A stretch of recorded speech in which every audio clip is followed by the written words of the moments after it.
All right, we get it. If I was Bill Gates, all I would do is buy things that people would love and then just set them on fire and then put them out with tinkle.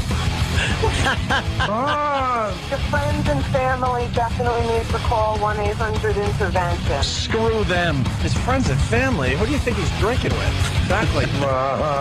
When using mace on one of the burglars, would you say that one of the burglars was more likely to not move their face away when the mace was shot at them? Some people are better at certain aspects of burglarizing than others. But enough of this palaver. Let's get the show on the road. Let's get the show on the road.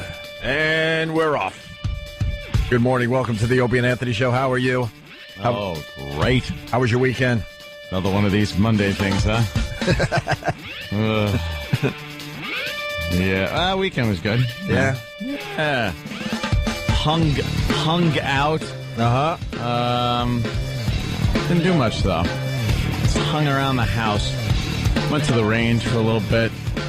Blast off a few, like Sarah Palin there. I like, going to the range. Well, she's in town. You should look her up. I know. Maybe shoot a few rounds with Sarah Palin. How does she get to fire off guns in the city? What are you talking about? She's in Alaska. Right. She's a resident of Alaska. You can't just have guns in the city and start blasting them off. She's firing. What's that all about? She's firing someone else's guns. Oh, ooh. Hey, let me go down to the range and try to blast off a few rounds. Bastards. Hello, Jimmy. Hey, guys.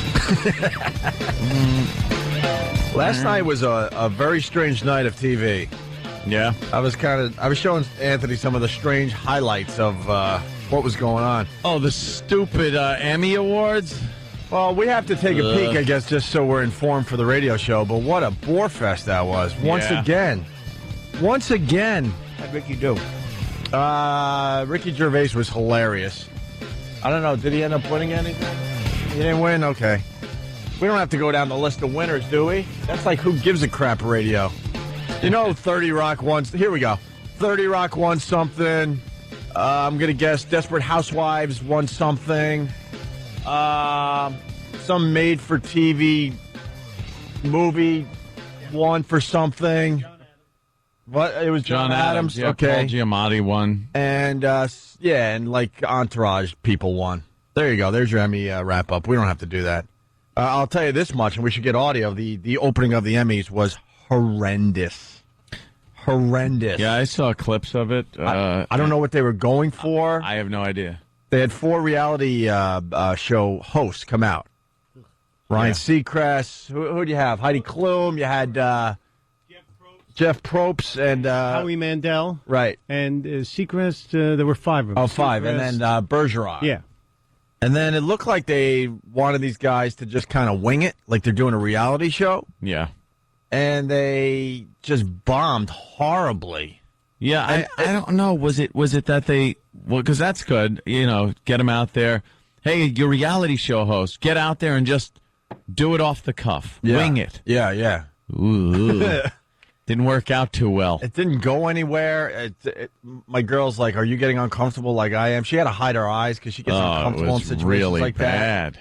So, and then later on, they had the cast of Laugh-In. Laugh-In hasn't been on the air in 35 years. Probably 40. Yeah. And whatever. Yeah, you're right. It is like 40 years, 68. We're doing exactly what I said we probably shouldn't do. I go to Ed, we probably shouldn't do a Laugh-In break because most of the listeners will go, I'm out of here. I have no idea what that is. But this Laugh-In was a show, it was all about timing and one-liners, and you had to open up those doors and close them fast. And you had these old people trying to, do what they were doing in their youth. Yeah. Yeah, see, there'd be a big wall with, little door windows, but they were like doors. Mm-hmm. Little doors that they'd peek their heads out and go, hey, Joanne Worley, You know, did you hear the one about, and then they tell a stupid joke and he'd shut his door and Joanne Worley would open it up and say something that was only funny when, like, Hanoi was being bombed. It's just it was some of the worst crap. And they couldn't close the doors anymore. No, because they're all old and they can't even, how does this work? Right. Biggest surprise is Alan Seuss is still alive. Who was Alan Seuss? Oh, obviously God. one of the guys from Laugh-In, but Alan Seuss was just about he was like fit in the same category as Charles Nelson Riley and what's his name from Hollywood Squares, He always had a scarf the on. center square. Paul Lynde. He was like a poor man's Paul Lynde. yeah. A wannabe Paul Lynde. Paul Lynde, maybe without the amyl nitrate poppers. Maybe. But he, Alan Seuss was that. Oh, and he used to do weird things with his eyes and I don't remember him. looked like a kid toucher. I barely remember Laughing. I remember crawling around on the floor as my parents were watching it, I do believe, right? Yeah, I used to have to, peek out of my bedroom and watch it because it was a little too risque. Yeah. And I wasn't allowed to watch it, so I'd peek out, me and my brother, and if my father caught us, he'd come in with the strap. You know, give us a little beating for just wanting to watch a TV show. Thanks. You get a beating for just trying to be a kid. Yeah, I just, Very curious about everything in life, and you get beat down for it. Yeah, it's, relatively, it's still early considering it's not like the show was on at 11 o'clock at night or anything. And, maybe we want to take a little peek and see what was going on. And if we were caught, we were beaten with a leather strap. Yeah. It's wonderful, isn't it? Ow! And you shouldn't watch that show. I never understood that because I shared a room with my brothers, too. And nighttime was where you're like, when I grow up, I'm going to be an astronaut. What are you going to be? Well, I think I'm going to be a Major League Baseball player. And it's your time to kind of communicate with each other. Communicate, dream a little. Yeah. And, Knock it off. Yeah, Pops would be at the door yelling and screaming, go to sleep in there. Shut up. This is our time. We're curious about everything around us, and we're dreaming here, Pops. I hear you. Get to sleep. You're right. Come in with the strap. And then you're just scared of the strap, so you don't go to sleep anyway, and you're real tired for school. Yeah, but why did you really need a good night's sleep at 12? Yeah. So you could be that much better at kickball. Like, did it really matter if we got our sleep at 12 years old? Oh. They probably just wanted to fool around, so they were just waiting for us to, crash. There was some kind of wacky schedule we had, too. Like I had to go to sleep at, I think, 7:30, but my brother could stay up till 9 because he was a little older. Yeah. What the hell's that crap? Yeah. I'm being penalized because I'm younger. What do I need more sleep? I'm a kid. I could Right, I could friggin' go 5 days with no sleep. Just give me some candy bars. I'm good to go. So true. I'd sit there and, as I'm peeking out watching shows I'm not supposed to watch, I'd see my father on the couch. He needed the sleep. Not you. No, I'm fine. You wanted the run of the house at 2 a.m. Let's go to Rob on Long Island. Rob. Hey, morning. Yeah, am I mistaken? Did I hear Anthony say that his father would come out with a strap on if he caught the one? Oh, damn! I might have misspoken, but I did mean just a strap. You douche! No, never a strap on. Why not? That would keep you would be quiet. Oh, no, you'd hear me in the pillow. Yeah, we'll get into that. We'll get into that in a minute or two. Trust me. We'll get into that in a minute. Well, he still wants to play Bernie Williams. Hey, Robin in Detroit, what's going on? Hi, guys. How are you? Hi, good. I'm on my way to the airport. Coming to see you guys tomorrow. But anyway, the laughing thing, that Alan Seuss guy, did you notice that he must have had the AIDS because he had a big AIDS thing and he looked like he was going to die in about 2 days. He was the only guy there wearing the red ribbon, was it? Is that what I noticed? It was a big shiny ribbon, and he looked like death warmed up. I don't think that was AIDS. I think that was just real old age. I know the AIDS makes you look like you're older than you are, but that guy is old. Something tells me every friend he's ever had has died of it, so right. He was wearing the ribbon. Yeah, he's all right. Thank you, Robin. See you tomorrow. All right, here's it's worth a play, man. The Emmys, they start with these guys, and we love Howie Mandel. We've had most of those guys on the radio show over the years, but actually Howie kind of almost saved the opening because he had a couple really good lines in there. but the rest of it was horrendous. You were waiting for the joke to start. You were waiting for where this was going. What was the big reveal? Something, and it never happened. They said there was no teleprompter. They had no teleprompters. Nothing was on them. It seems like they just went out to wing it. Right. And it was horrible. And I don't know if it was that. I don't know if it was the fact that reality programming was still on during the writer's strike. And it was kind of a joke like, hey, the writers didn't give us anything, but they never really addressed that. Were you supposed to just come to that conclusion because the teleprompters were empty? It made no sense. There was no setup to it. It was just them on stage bombing, just bombing. This is a big night for television, obviously some of the biggest stars in the world. For us, this is an honor. We feel like the stepchild of television, and for you to accept us in reality house and reality television as part of this, this is important. It's exciting. I'm really being serious. Thank you for letting us into the club. I wanted this to be special. I want this to be, my moment. Our moment. Thanks, Howie. Yes, I'm sorry. You're supposed to be uncomfortable out there in Radioland, by the way. Yeah. Be uncomfortable like we are. Seriously, we wanted to bring something to the party. We wanted to make this night special. We have met. Wanted to many do times. Something special for this night. When do you get a chance like this? We've gone to Ryan's house many times, which I must say television has been very good to Seacrest. He has a nice place.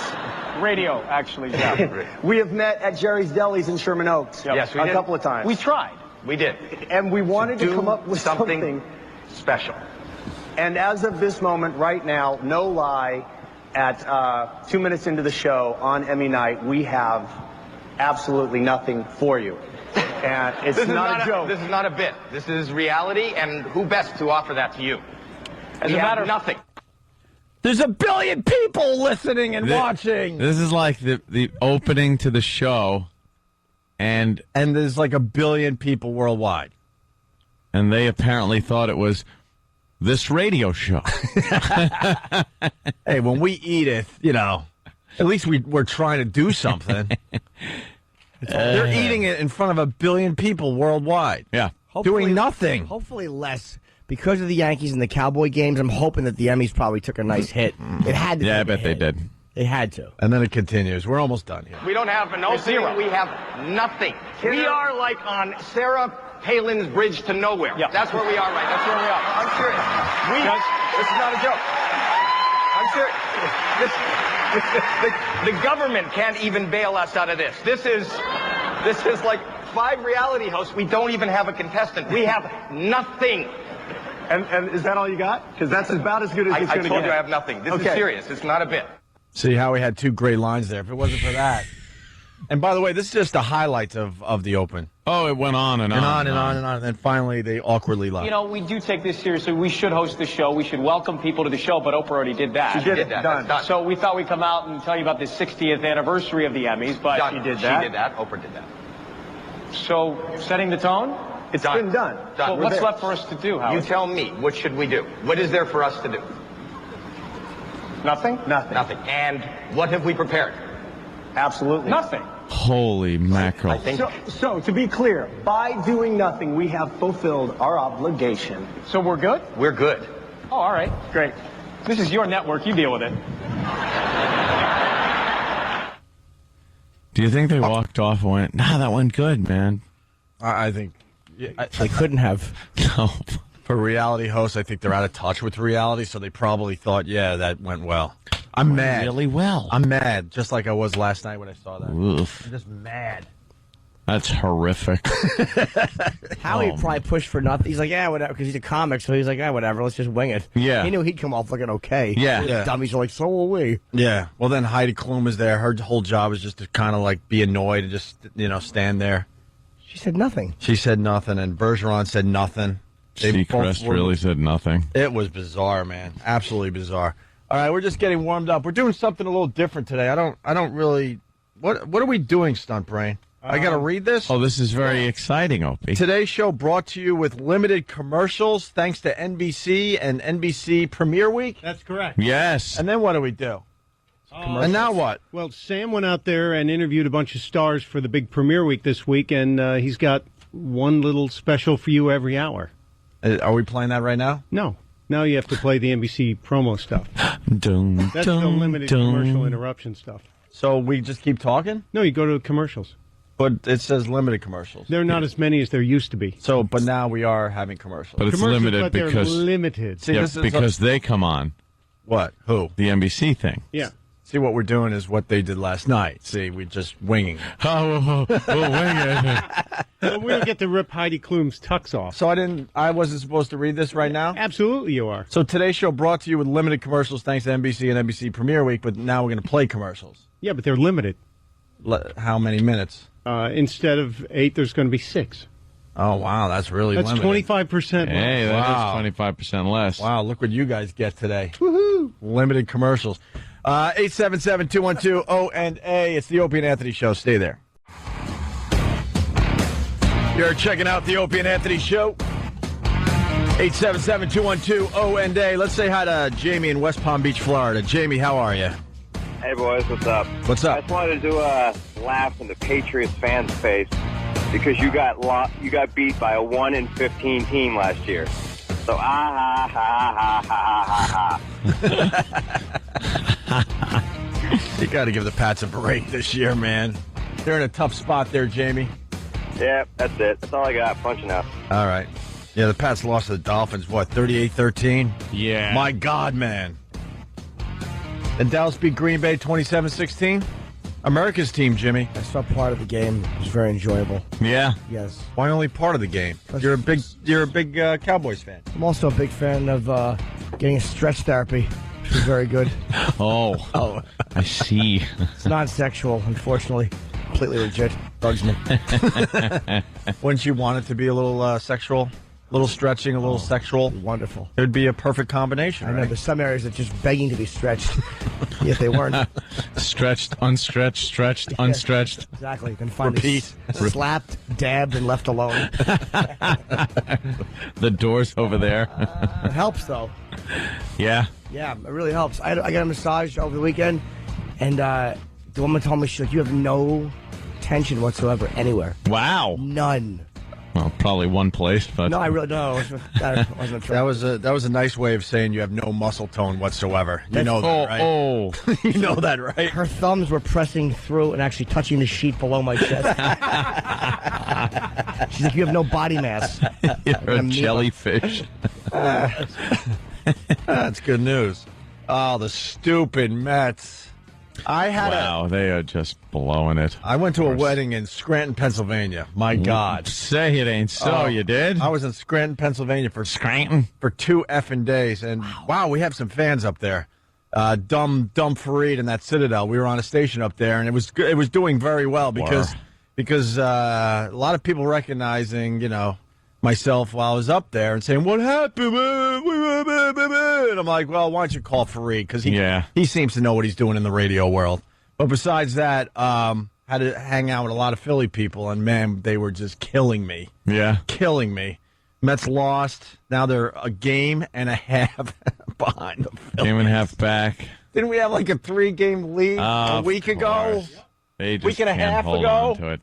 They'll slide all the way down, miss the wild card spot, and that'll be that. Unbelievable. And really fast, gotta say hi to Big Ray, recuperating. One of the Philly crew is recuperating from a little tumor surgery. Wow. In his noggin. Ow. But doing very well, and he's using this show and Ron and Fez's show to recoup. Well, don't use this show. No, it's the last thing you need is this nonsense. We're not very sympathetic. Nah, he's doing all right, though. And then the Yankees played their last game at Yankee Stadium. Anyone see that last night? No. Some of the festivities. It was puke-inducing. It was disgusting. You know what I liked, though? I was really surprised, actually, at how humble Reggie Jackson was. Yeah. Because I heard him interviewed on, like, ESPN radio. Yeah. When I was going downtown, and I saw him talking when I came back up on another show, and he was great.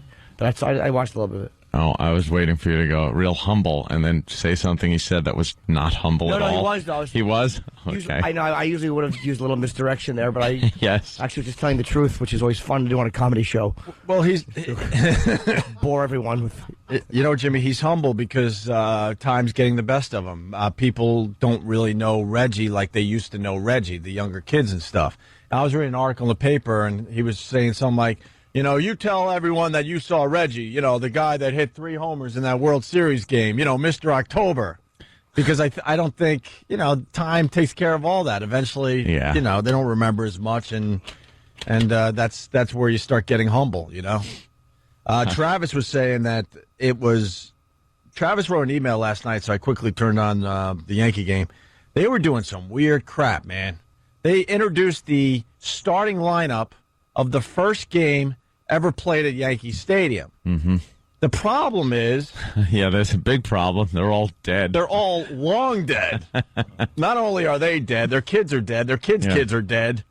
Their great-great-great-grandchildren are dead. Were they dead, zombies? Dead. Did zombies walk out on the field and start biting into the necks of the fans? Dude, they didn't even acknowledge... That's great. Oh, go ahead, Jimmy. How great would it be if the Yankees just went for broke and they announced the first one, like Bob Dickey or whoever it was, and the Yankees just wheeled out a coffin into the middle of the infield. And just dump it over so the skeleton just falls out with the jaws all like askew. With a dusty Yankee hat on. Yankee logo on the top of the coffin. They just throw the ancient corpses of them all out on the field. You bring the coffins out with ads on the side like Modell's ads. What? I thought the people would like it. Yeah, imagine they don't tell anyone in attendance that they've decided to turn the old Yankee Stadium into like a graveyard. Yeah, we're just going to rebury all the Yankee greats here tonight in front of your horrified faces. But they go, they announced like the starting lineup of the first game in Yankee Stadium, and it's like Lou Gehrig, right? And then Lou Gehrig ran out onto the field. It was a Field of Dreams dumb thing. But how did Lou Gehrig run out? He was just some dude in his 30s that got to play the part of Lou Gehrig last night. Was he wearing the oldie uniform? Yes. Yeah, they had, like, the early players had the early Yankee uniform, and then when, like, quote-unquote Joe DiMaggio came out, he had his Joe DiMaggio uniform on, and they had bats. They were bringing bats out onto the field. They're ready to play. Oh, yeah. And they announced the starting lineup of the first game ever, and they made them stand way the F in center field. Yeah. Way the F out there. And then they announced, like, you know, the great players of every position. It took an hour. I'm sitting there watching this thing. It took an hour. Circumstance. Yeah. And, of course, Mickey Mantle's dead, so they're announcing, you know, Mickey Mantle and all his accomplishments. Yeah. All the great things he did in baseball and as a Yankee. And then, you know, representing Mickey Mantle, his son, Dave Mantle, who looks a lot like Mickey Mantle. Looks like he has a drinking problem like his dad did, but doesn't have the accomplishments his father had. Did he throw out his liver? That would have been good if he just takes the mixed liver from the pitcher's mound and throws it to the catcher. It was kind of weird, to say the least. They're making such a big to-do over this. Well, it's finally over.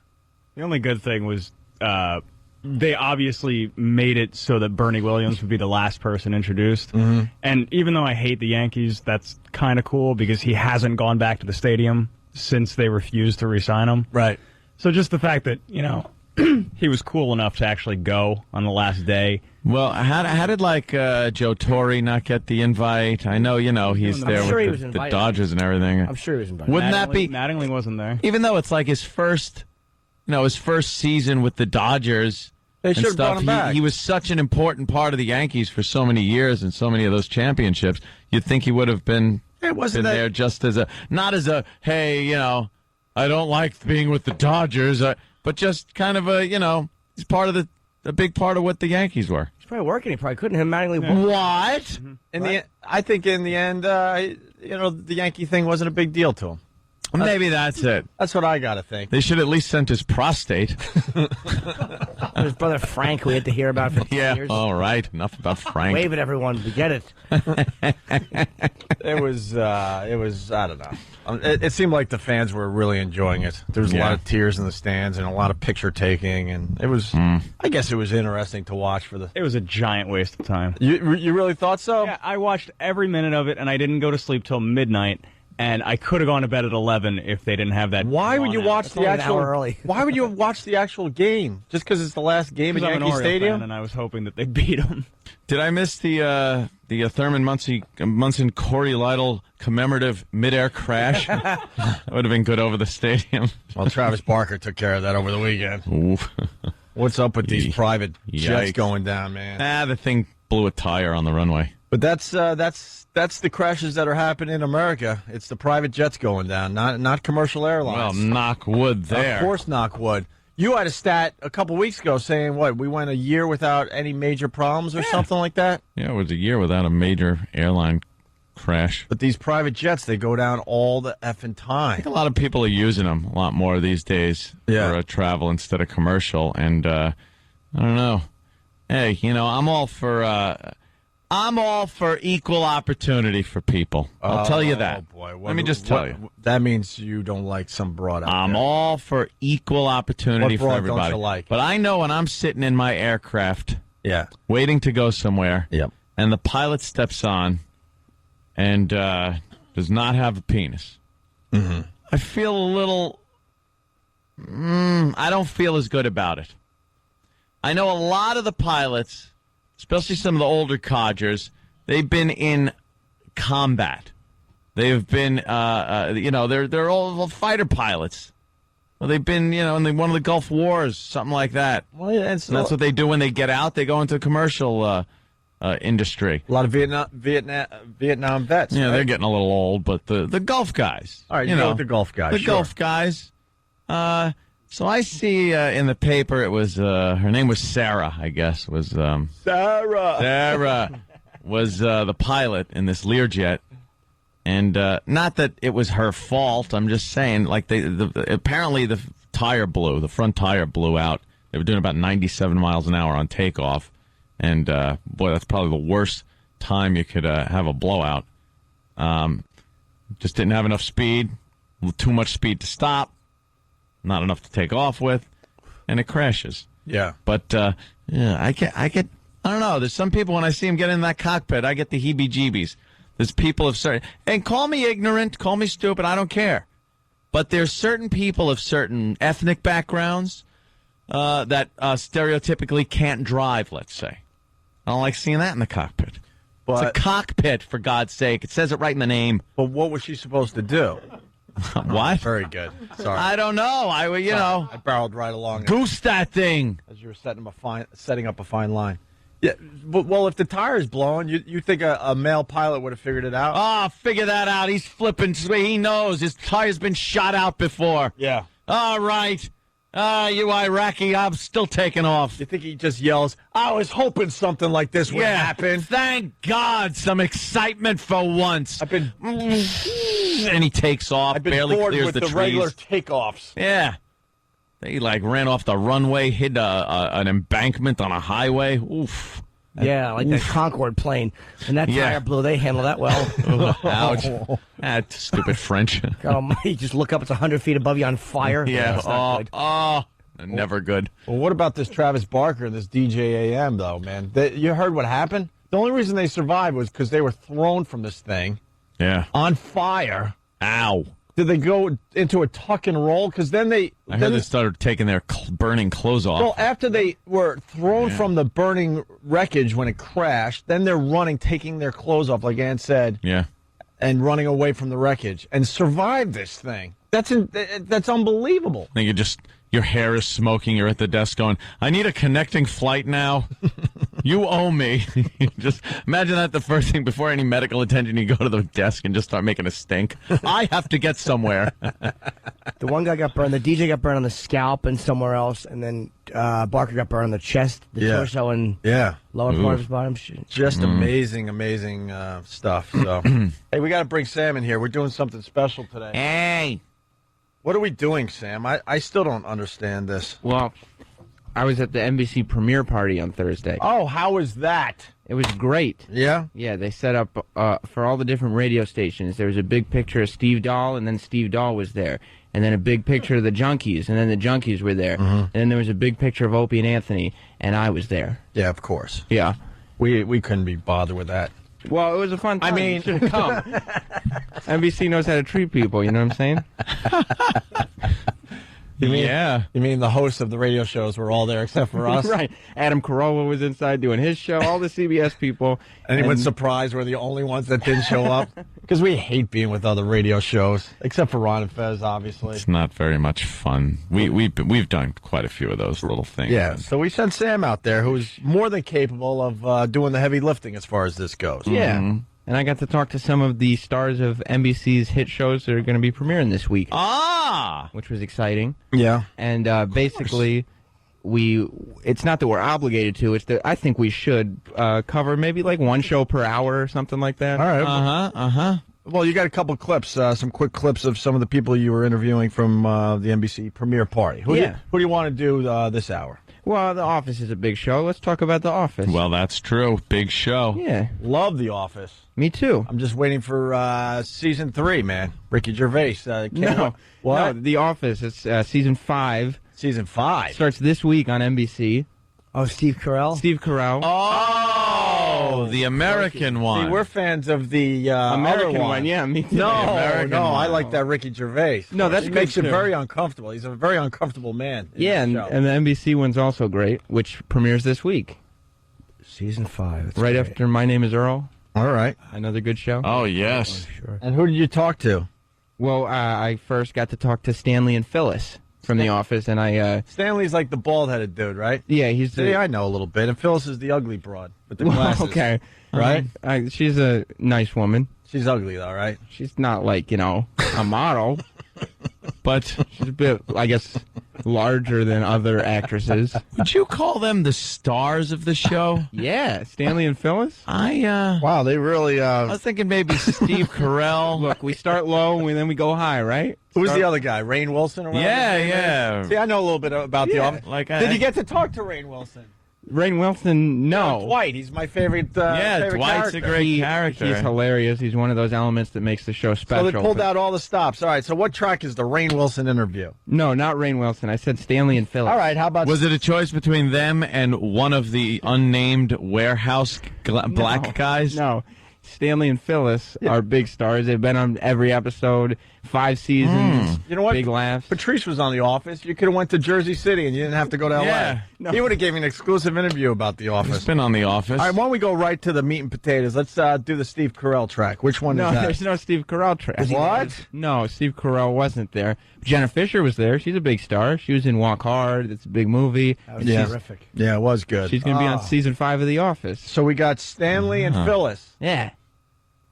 How They're many- very funny people. How many scenes do they have in season 5? Like 3? per episode at least? Per episode. Here's Sam talking to Stanley and Phyllis from The Office. I'm here with Phyllis and Leslie from The Office. Howdy. At the NBC premiere party. What's the haps?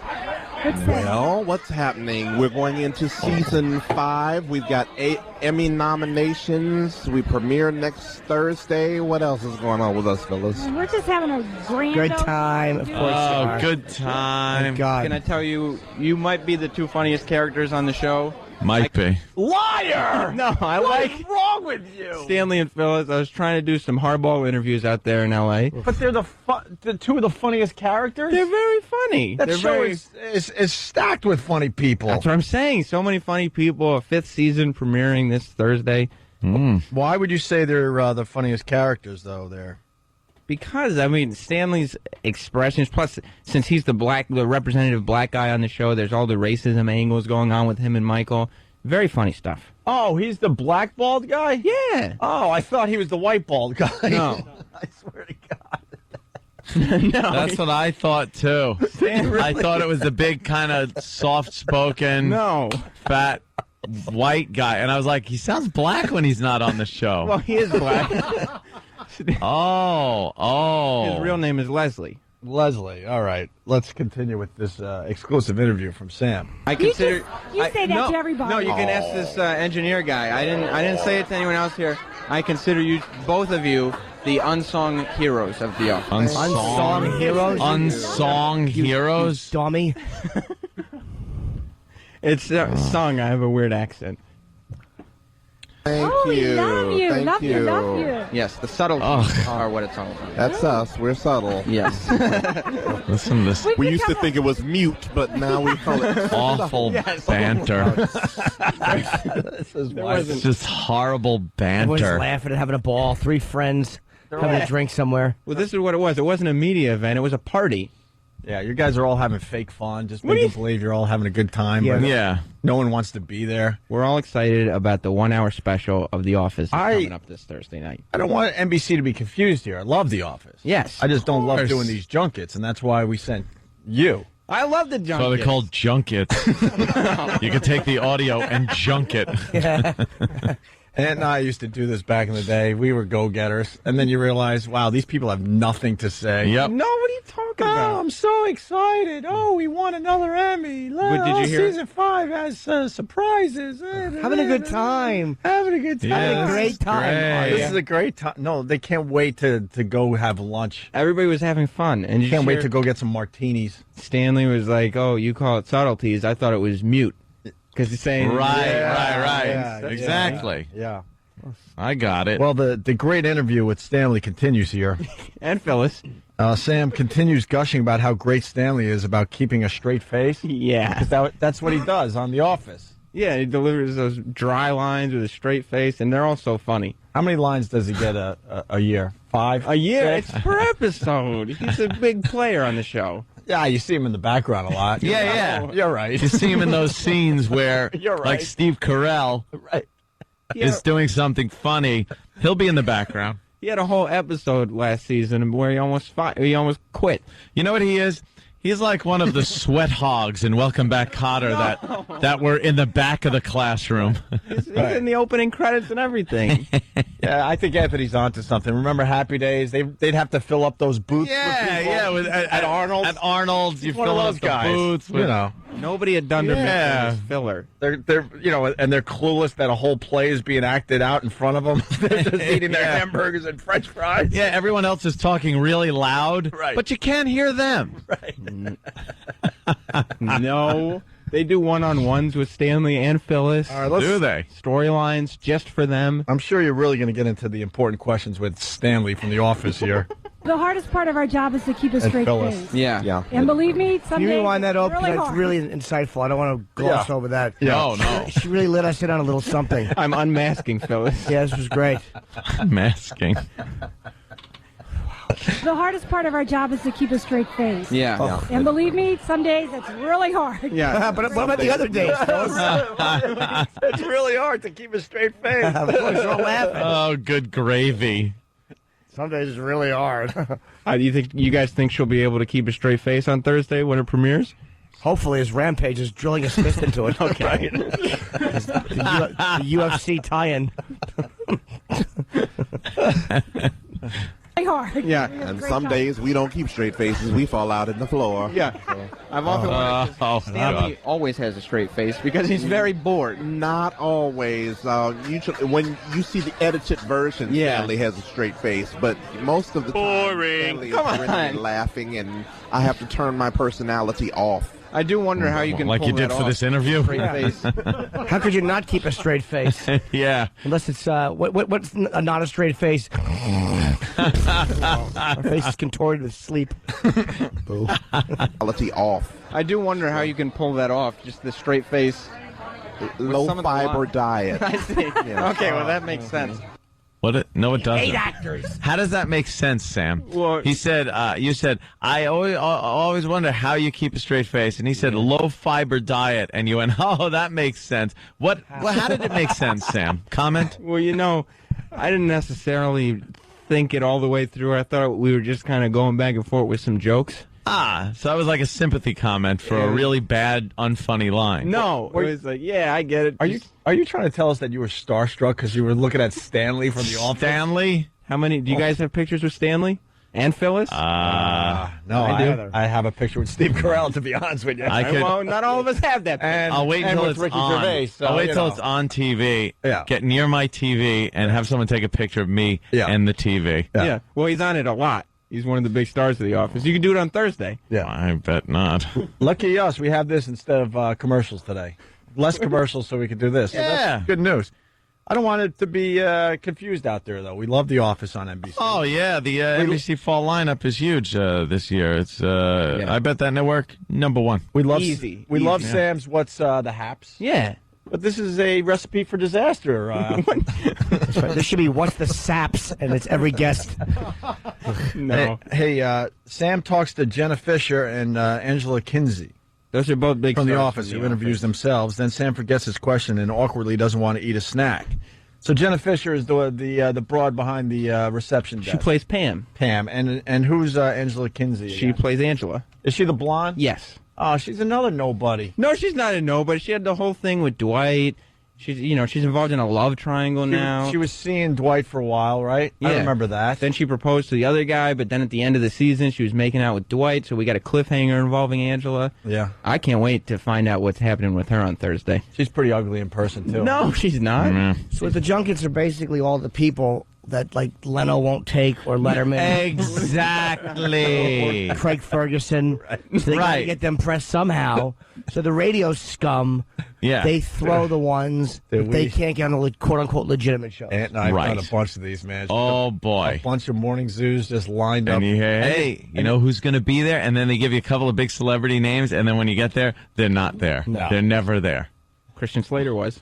Wow. Oh, I well, like him, but he's got a new series that he's promoting, and I guess it's very important to him, so that's why he was there. Right. Somebody in an established show, like, let's say, Steve Carell. Well, they were filming the next day, so I'm sure probably Rain and Steve either had some kind of late night scenes or very early scenes. That they or couldn't- just scenes. Yeah. Well, no, Unlike the people you spoke with, who can sleep in the next day, I guess. Right. yeah, no.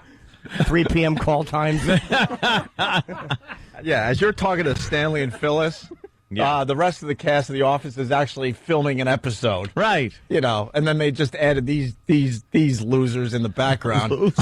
No, because I did see Stanley and Phyllis on the Emmy red carpet last night, so they were there. And they, they don't just invite anybody to the Emmys. All right, well, here's the last clip, thank God. What? As Sam talks to the lower rung characters of The Office. Jenna Fisher. Well, she's a biggie, sure. I feel the best when I can make Steve break, and it's Yeah. only happened twice in our whole time shooting, and it happened last year, and I'm still a high. How much of a bore is she? She's not a bore. Wow. Carell breaks every time he's on TV. He's cracking up and laughing and losing it. You know, you asked them how they keep a straight face. Did they ask you how you keep opened eyes during their conversation? Jenna Fisher was wonderful to talk to. Yeah? Yes. Who is she? She plays Pam she's on The Pam. Office, and she was in Walk Hard. You never seen The Office, the English version? She plays Pam, Yeah. who is the love interest of Jim. Of Jim. Oh, so All right. was she there with Jim? Jim wasn't there. Oh, Jim wasn't there. No. Yeah. But Pam was. Yeah, that would have been a nice dynamic. Stanley and Phyllis were there. Well, we heard that. Pam is probably the 5th most popular character on The Office. No. Phyllis is 8 or 9. Stanley's maybe 7. I had Stanley and Phyllis at 1 and 2, as you heard in the last interview. I'm shooting, and it happened last year, and I'm still a high from it. That's awesome. What moment was that? It was the moment when Jim and I are kissing, and he's making like porno music sounds. Yeah. And I turned and I looked at him, and he just started cracking up because he said the look on my face honestly looked like I wanted to stab him in the face. That's awesome. So not that was kind of awesome. Oh, look, more tasty morsels. Enjoy yourselves. We're just here to hang out. I had a question in my head, but your snacking threw me off. I'm sorry. But it's not your fault. It's you know my what? fault. We'll get it in post. Yeah, exactly. Do you We're want just- a snack? Do you No. want one of these morsels? No, I'm fine. Are you I sure? got my water. All How right. are they? Really good. What were they eating besides minutes of my life doing this? It looks too complicated. Dude, you just got to put the Just whole pop thing it in your mouth. That's what she That's said. it. Oh, my God. That's what she said. Snap! Oh, Danny. Oh, damn. Just a few bonbons, and the girls get kind of randy. They say that on The Office a lot. That's what Yeah, she of said. course. Yeah. Yeah, that's like a kind of a running gag. Right. And we'll see if it continues Thursday night with the 1-hour season premiere. Oh, wow, Thursday night 1-hour season premiere of The Office. Yeah. Where you can see all the people that Sam Stanley. talked to at some point. All the people that Sam didn't interview. Yeah. And all the ones, Stanley, Phyllis, Pam, and Angela, I'm sure will All right, you know what? Know what your job is? What? The hour premiere of The Office. I want to know exactly how much camera time Stanley and Phyllis will be getting. All right. Okay. All right. I'm sure it'll be plentiful. I want to watch it just to see these two flops not have a good line. Nothing. They always have good They'll give a look into the camera for like a split second. Right. All right, you could go home. You know what, Stanley? I want to see interviewed Stanley Kowalski and Blanche right after the rape. When Ant and I had to interview Stanley and Phyllis's back in the day, we would be like, all right, let's just get this over with. We interviewed the two mommies or the two moms or whatever they were. From a show that no one remembers. No one cares remembers. about. But I do believe they were think those the two are- Reynolds Wrap girls, right? Yeah. They were the same women that do the Reynolds Wrap commercials. Yeah.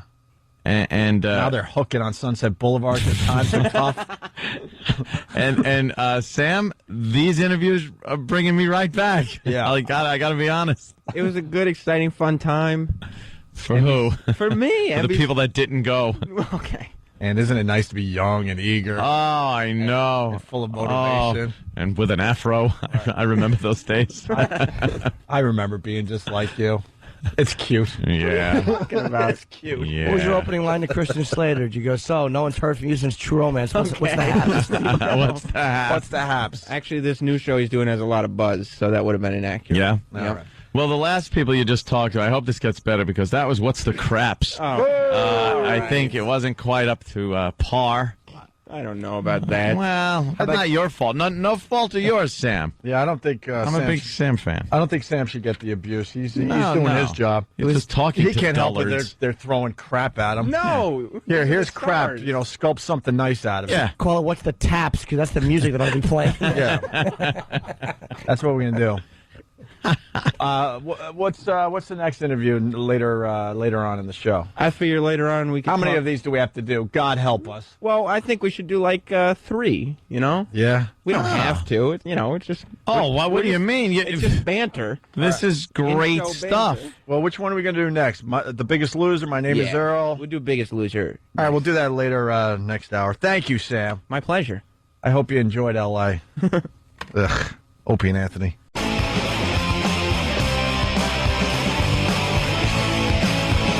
Hey, good morning to everybody.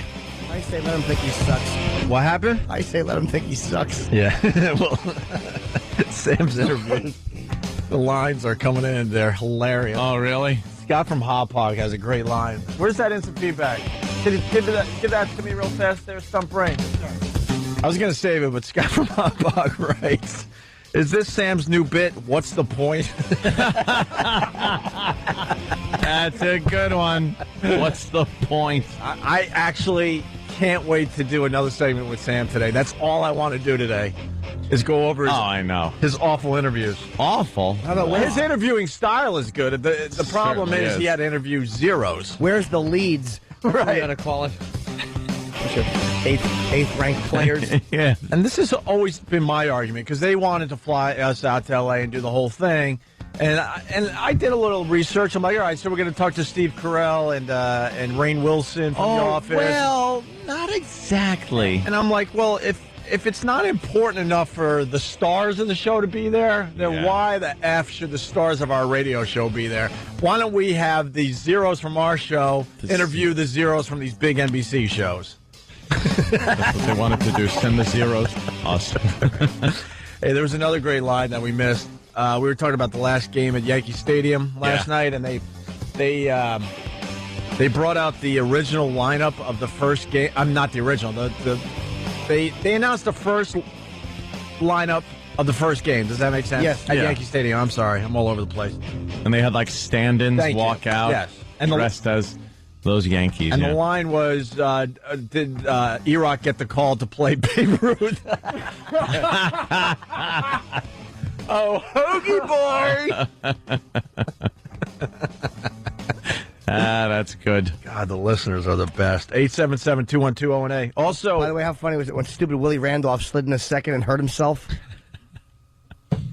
Why are you trying to have a moment, idiot? Just walk out there like everybody else. He hurt himself. Yeah, you didn't see that? No. He tried to slide in and just have a moment, and he hurt himself. Oh, good. What do you pull a hamstring or something, or a think groin he- muscle? He What slid on it happened? too hard, and he jumped up, and you could see he was really hurt. I was kind of happy. Oh, that's funny. Good. Dud. Actually, he wasn't trying to slide whatsoever, Jimmy. It was all the Mets fans in attendance throwing stuff at him. He had a duck. He has to be happy to be away from that anchor right now, though, because it's not his fault they're losing. You know he's rooting against them. He has to be. Yeah. We'll get the wild card. Oh, Billy. Hey, also for the hardcore listeners, we got the casual listeners. They don't even know whose voice is who. Sure. They don't even know what we do. They just tune in every once in a while. Occasionally they go, oh, that's interesting. Or Yeah, the doorman at my building. Steve. He likes when we just talk sports. please come in. He likes when we talk sports. Everything else he could give a crap about. But when we do the sports breaks, he's right there with us. Yeah. This is for the ones that like to dig really deep on the show. Intern Dave gets terrified on Opie and Anthony. The YouTube video is up for your viewing pleasure. There was a lot of pixelation going on because we don't want YouTube to yank the video. But basically, Intern Dave fooling around with Lisa Sparks, the porn star. Mm-hmm. And then we made Intern Dave believe that there was a jealous husband that came barging into the studio right in the middle of him having a lot of fun with her. Can we bring it up? Can we bring it up? I just Yeah. want to see something. But the video is up. If you go to YouTube, it's Intern Dave Gets Terrified on Opie and Anthony. All right? Yeah. Let's take a look. What's up? Just curious. Just, yeah, a little curious about something. What? Is it? Yeah, the web is slow. Slow, huh? More than slow. What happened, Jimmy? No, the internet is all screwy today. Oh, It's okay. really bad. Or people on Pal Talk that got the show for nothing are all upset. Oh, really? Well, of course they are. Why wouldn't they be? All right. Yeah, we got to address something.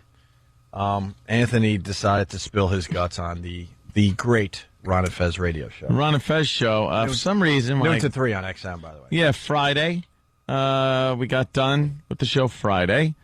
And then it's Friday. Yeah. So hang out a little bit with the Ron and Fez stirs. Yeah. And then I get on there. You know, you start talking with Ronnie and Fez, and Dave is in there and everything. And you know, you just start spilling stuff out. Well, what's amazing is, like... I didn't mean stuff. I mean beer. Yeah. They spill it out into my mouth. Well, Ronnie, you know, he makes it very easy for you. There's beer there waiting for you. Yeah, you have a couple of beers on a Friday, you know, and then you start opening up about things. And we have to talk in code. About things. There's the things. Oh, Two wow. big things. Lovely things. Oof. Here you go. Oh, you missed it. Look. Ah, yeah, he hurt himself. There's Willie sliding into us. Yeah. All right, hey. Stupid Willie. So, but what I don't understand, I'm sitting there at home listening to the whole thing, and it was great radio. I can't deny that. And I'm sitting there going, why wouldn't Anthony want to do this on his own radio show? Why? I do. Like the whole relationship with her, Jill started, you broke the news on Laszlo's show in the middle of the night. I'm like, why wouldn't yeah. he do it on our show? And then all the controversy of the breakup, I'm like, why wouldn't he like do it on his show? I have certain inhibitions that go away with alcohol. It's not really an odd thing. It happens to a lot of people. Stunt brain, go get some alcohol immediately. See, that's just it. I can't drink this early. Immediately. I cannot drink this early. I'm like, this is great radio, but after all these years, you would think he knows how to do, radio. It's one of those things. Like I said, the inhibitions kind of slip away a little bit. You're willing to talk about a little more. That's how people get laid in bars. Right. it's the same principle. And for the last month or so, I've been trying to push you and nudge you a little bit. Yeah, I've been taking my time, waiting a little, letting time go by. And hinting that you have a great story to tell. Yeah. And you would give me these looks like, no, I'm not ready. I'm like, all right. And then I have to hear it on Ron and Fez. And I'm texting Anthony. I'm like, do you understand the TSL we'd get for this? I'm giving him all the inside radio terminology. And yeah, I know. Bring in the beer, E-Rock. Yes, bring in the beer. No. There you go. Look at that. I would never drink Look that. at that. Sure you would. I could not drink that. First of all, Remember that sponsor? They're like Remember that sponsor? They're like wee wee. Huh? It's not very cold. Yeah. I'm drinking warm beer. No, first of all, I'm not drinking beer at this hour. I have a meeting with our agent later. Oh, when you said meeting, me and Jimmy went, finally. Thank God he finally decided. I'll take you. I'll take you. We'll leave the show right now. Just give the word. That is cold. Ooh, I bet that would taste good. No, I'm not drinking beer on a Monday at what's funny? 7 in the morning. Anyone else hear that Anthony's just fighting with himself? No, I'm not going to drink the beer. I felt the aluminum bottle. Nice. The Bud Light aluminum bottle, and it's icy cold. This would taste really good. Yeah. At, noonish. Bill from Waterford, he says it. He goes, Opie, I honestly think Anthony never likes to open up to you. Mm-hmm. How about this? You could open up to me and you just be here. Yeah, open up to Jimmy then. That has no bearing on it. Open up to Mike. It's the beer. It really is. Then you have a couple of beers and you kind of open up a little bit. But I can't at this hour. It's crazy. Yeah. There's no way. I haven't had a beer this early since I woke up or didn't go to sleep from the night before and was still partying from like a Friday to a Saturday. There you go. I haven't done that in a long time. Well, I brought some When is Tina Fey going to tell us where the goddamn scar came from? She refuses to. I know, but you're too big a star now. It's got to come out. The scar from a car accident. What? Shut up. Nah. You had me. It's from something very horrific. Something happened, because that's like a razor. And by the way, the other thing, I'm glad you mentioned that, because I was watching the Emmys and I saw Tina Fey, and that's all I was thinking, swear to God. Yeah. So with you saying that. Where's that come from? What happened? And then Christina Applegate. Oh, boy, yeah. She's on stage, and no one wants to acknowledge that she has no boobs. But she had to. But there was something going on under the dress. Yeah, obviously. And they just made believe that nothing happened to her a month ago. Mm-hmm. What? Mm-hmm. Oh, the Foundry. Oh, there. Steve! Again with the Opie and Anthony, you can't. The Opie and Anthony in the script type. It's scribble at the top. It's hieroglyphics. Steve, what is it going to take for you to understand we don't want the effing Foundry logo bigger than the Opie and Anthony logo? What is it going to take? Seriously. Because now it's getting stupid. I didn't make it any bigger. I didn't even do that. All right. It's your website. I'll make it smaller. We've been telling you for months. Opie and Anthony is the big get, not Foundry. And the font, or it's a little hard to read the Opie and Anthony thing. It looks like scribble, and because the Foundry thing is such block letters and it's very easy to see, and we'll change the font and we'll make it smaller. You've been saying that for months. This is getting stupid now, Steve. That goes it about really is. It's getting stupid now. That goes about 4/5 of the way across the screen too. Maybe even more. Font and I'll make it is a smaller. fair question, though. Like, why is it like that? We can't say either one on this side. I understand. So what is the purpose of it, honestly? I mean... at this point, it doesn't make that much of a difference to put either one of them up there because... No, it makes a lot of difference. It's the Opie and Anthony show. No, I understand that. Not the but the intro website we can't mention show. And that's what it looks like. Oh, it's right. Stupid. I will make them... It's all about labeling and marketing, and this is just dumb. I will make them smaller. I mean, and more noticeable. You said that already. That Opie and Anthony font I don't believe is anything. Yeah, the Opie and Anthony thing is some kind of script thing that who knows what that is. I don't even believe it, Steve. You've been saying that for months. And once again, this is the latest video, and it's a big effing logo for your website. But it's stupid. And we've been telling you. A lot of people are going to see it. It'll be on a bunch of different websites, and it's going to be very with clear. Opie and Anthony too. And I love you, man, but I agree with him. That would be the same if it just said Opie and Anthony at the bottom. It would be in the same amount of websites. All right. Why wouldn't it be on the same amount of websites? I'm not sure. Why wouldn't it be on the same amount of websites? Well, that one specifically, just because of content, I can't put it on some, but... What, the Opie and Anthony? No. Like some other websites, if I put it up there, they'll cube out any kind of markings that are on it. So... What I'm saying is, if that's you just said that's going to end up on a bunch of websites. So I'm saying... If Opie and Anthony were just at the bottom really clearly, what websites would it be on now that it wouldn't be on then? Oh, I should. Yeah, some. Which ones? Which websites wouldn't have it if it was just Opie and Anthony? There's a few. I don't want to. I want to know. We should know that, but they haven't been good to us. If we can't put Opie and Anthony in big letters, then they haven't been good to us. What if the Opie and Anthony's bigger? This video? No. Just change it. I'll change we it. got a I'll radio change show. it. All right, Just all right. change it, like we've been saying for months. I'll change it. I don't want that on any of our videos. Fine. I don't want it on our videos. I just don't. Any other big show, or they don't have to mention a website to have their videos places. The latest video is intern Dave gets terrified on Opie and Anthony. And there's a million logos, so hopefully you can see through them to see what's going on. That was uncomfortable. Not at all. Not at all. It's frustrating. We've been telling him for months. It's enough. I don't need his website to have a successful radio show. We don't need it. So what are you doing? It's just a matter of when anybody sees anything. A lot of times it's, you want to have one identifying thing. It's common sense with anything you do. Right. You know what I mean? It's just, Exactly. All right. Well, so Anthony, anyway, getting back to Yes, the Ron and Fez.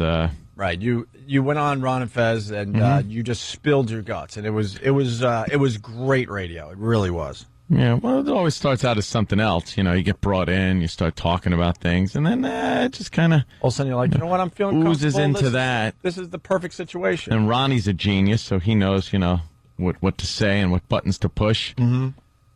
And then before you know it, you're just kind of, it's unmasked. There you go. The Anthony unmasked. that bastard does a good interview, though, man. He certainly does. Next thing you know, you're 20 minutes later, you're like, yes, I knew it was a guy. Huh? What happened? How did this get out? Oh, no.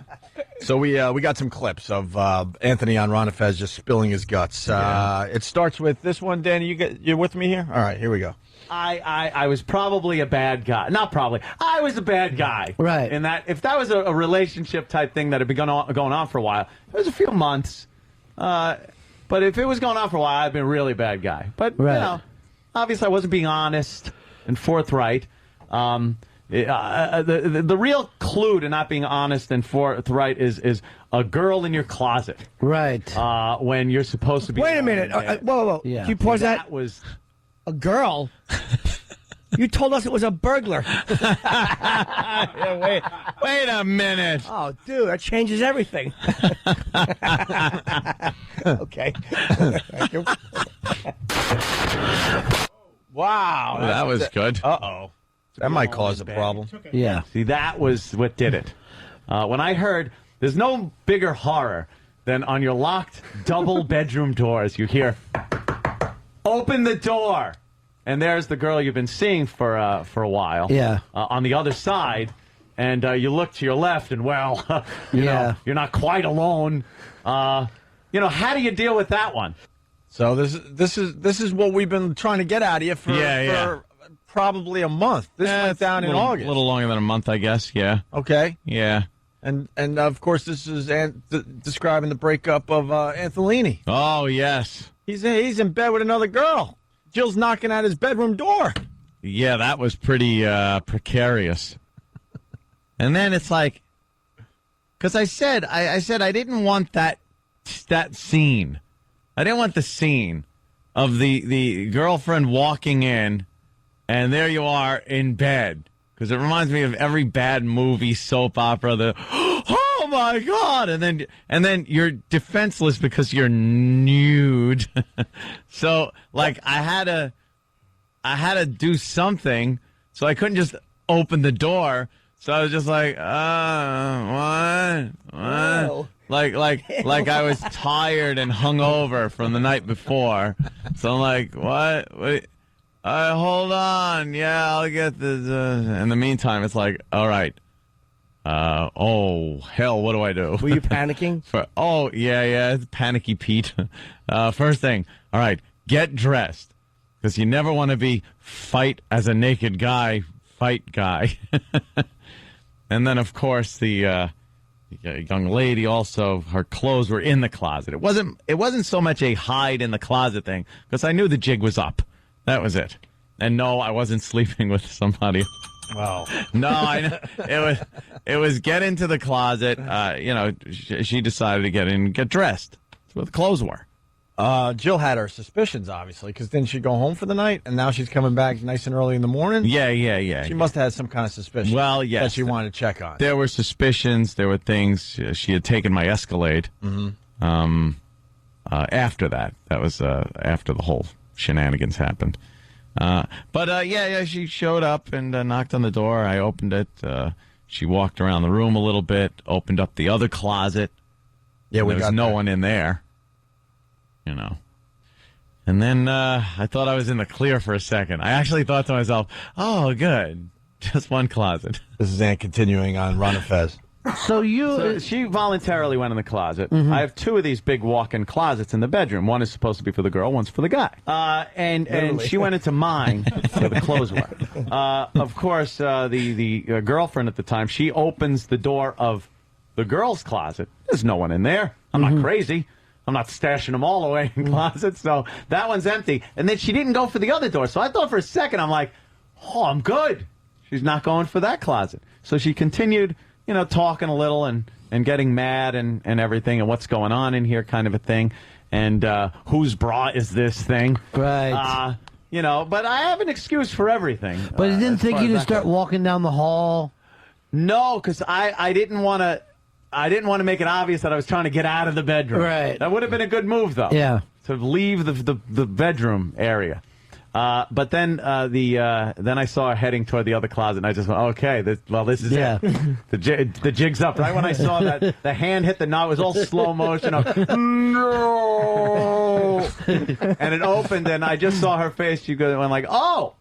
And then she picked up her camera phone and snapped a picture of the girl in the closet. She was dressed and everything. For the website? Yeah, for the website. Here's what's new in our relationship. Wow. Unbelievable. Yeah. Now, knowing a little bit about you, I can't sit here and claim I know a lot about you. You were probably relieved.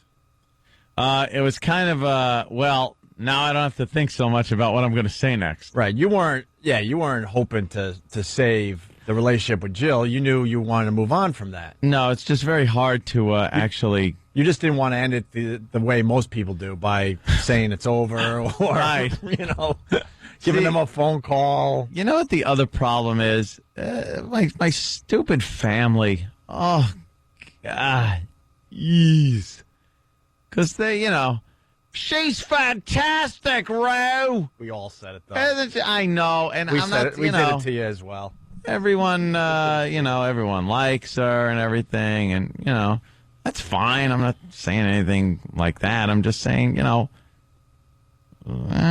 started believing the hype around you. And then I'm like, I was kind of stuck in the hype a little bit, so it prevented me from doing what I should have done, which is, I guess, be honest, go up and say, look, it's this way. I've been in relationships for so long that I'm kind of trying to, wean myself off of them here. Yeah. And I find myself, I'm right back in. Yeah. So,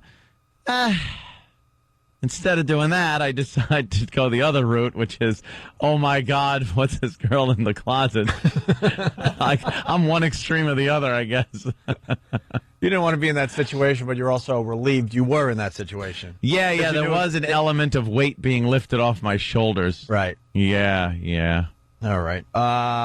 And it continues from the Ron and Fez show with Anthony. And so that happened. And then there was a little discussion, a very brief, how long have you been my boyfriend, was the question. And then the answer came out, and that made a big to-do. A big to-do. Yeah, it did make a to-do. Whew, that was one of those, Now I'm like, hey, what do you want from me? Now they're just discussing things amongst themselves. Hey. I'm like, you girls talk. Now you're out of it. I'm gonna go grab something to eat downstairs. Yeah. Were you hoping that there might be a little threesome happening? At that point, I think the chances of that were pretty slim. Slim to none. Imagine being a guy in that situation and going, hey, look, since we're all here in the same room, I know there's a lot of anger in this room. And there's anger. I think there's a way we could probably deal with it. Right. That would be pleasurable to everybody involved. Why don't we have a put the gun down? Put the gun down. But But you did do your part. You made the introduction. Yes, I made the introduction. Oof. My word. And then she marched out.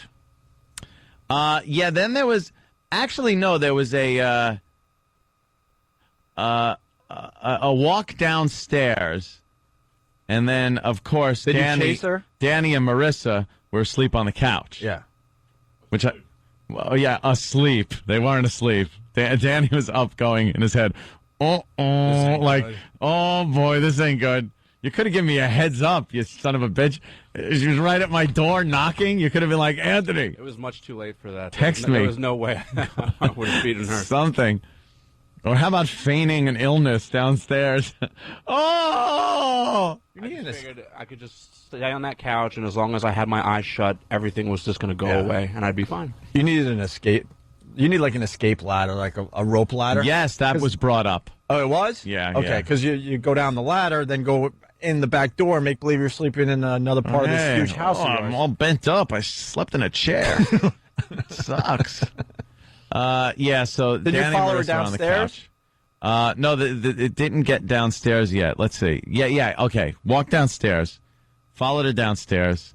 Big to do, and she was like, "I just want everybody out of here right now." And I'm like, it's kind of my house. This place is mine. Wait, she wanted everyone to leave? Yeah, she wanted Danny everyone out. And baby girl. Yeah. And the girl you had. Right.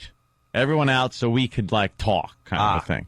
So I'm like, that ain't happening. I knew this situation wasn't going to end without that happening.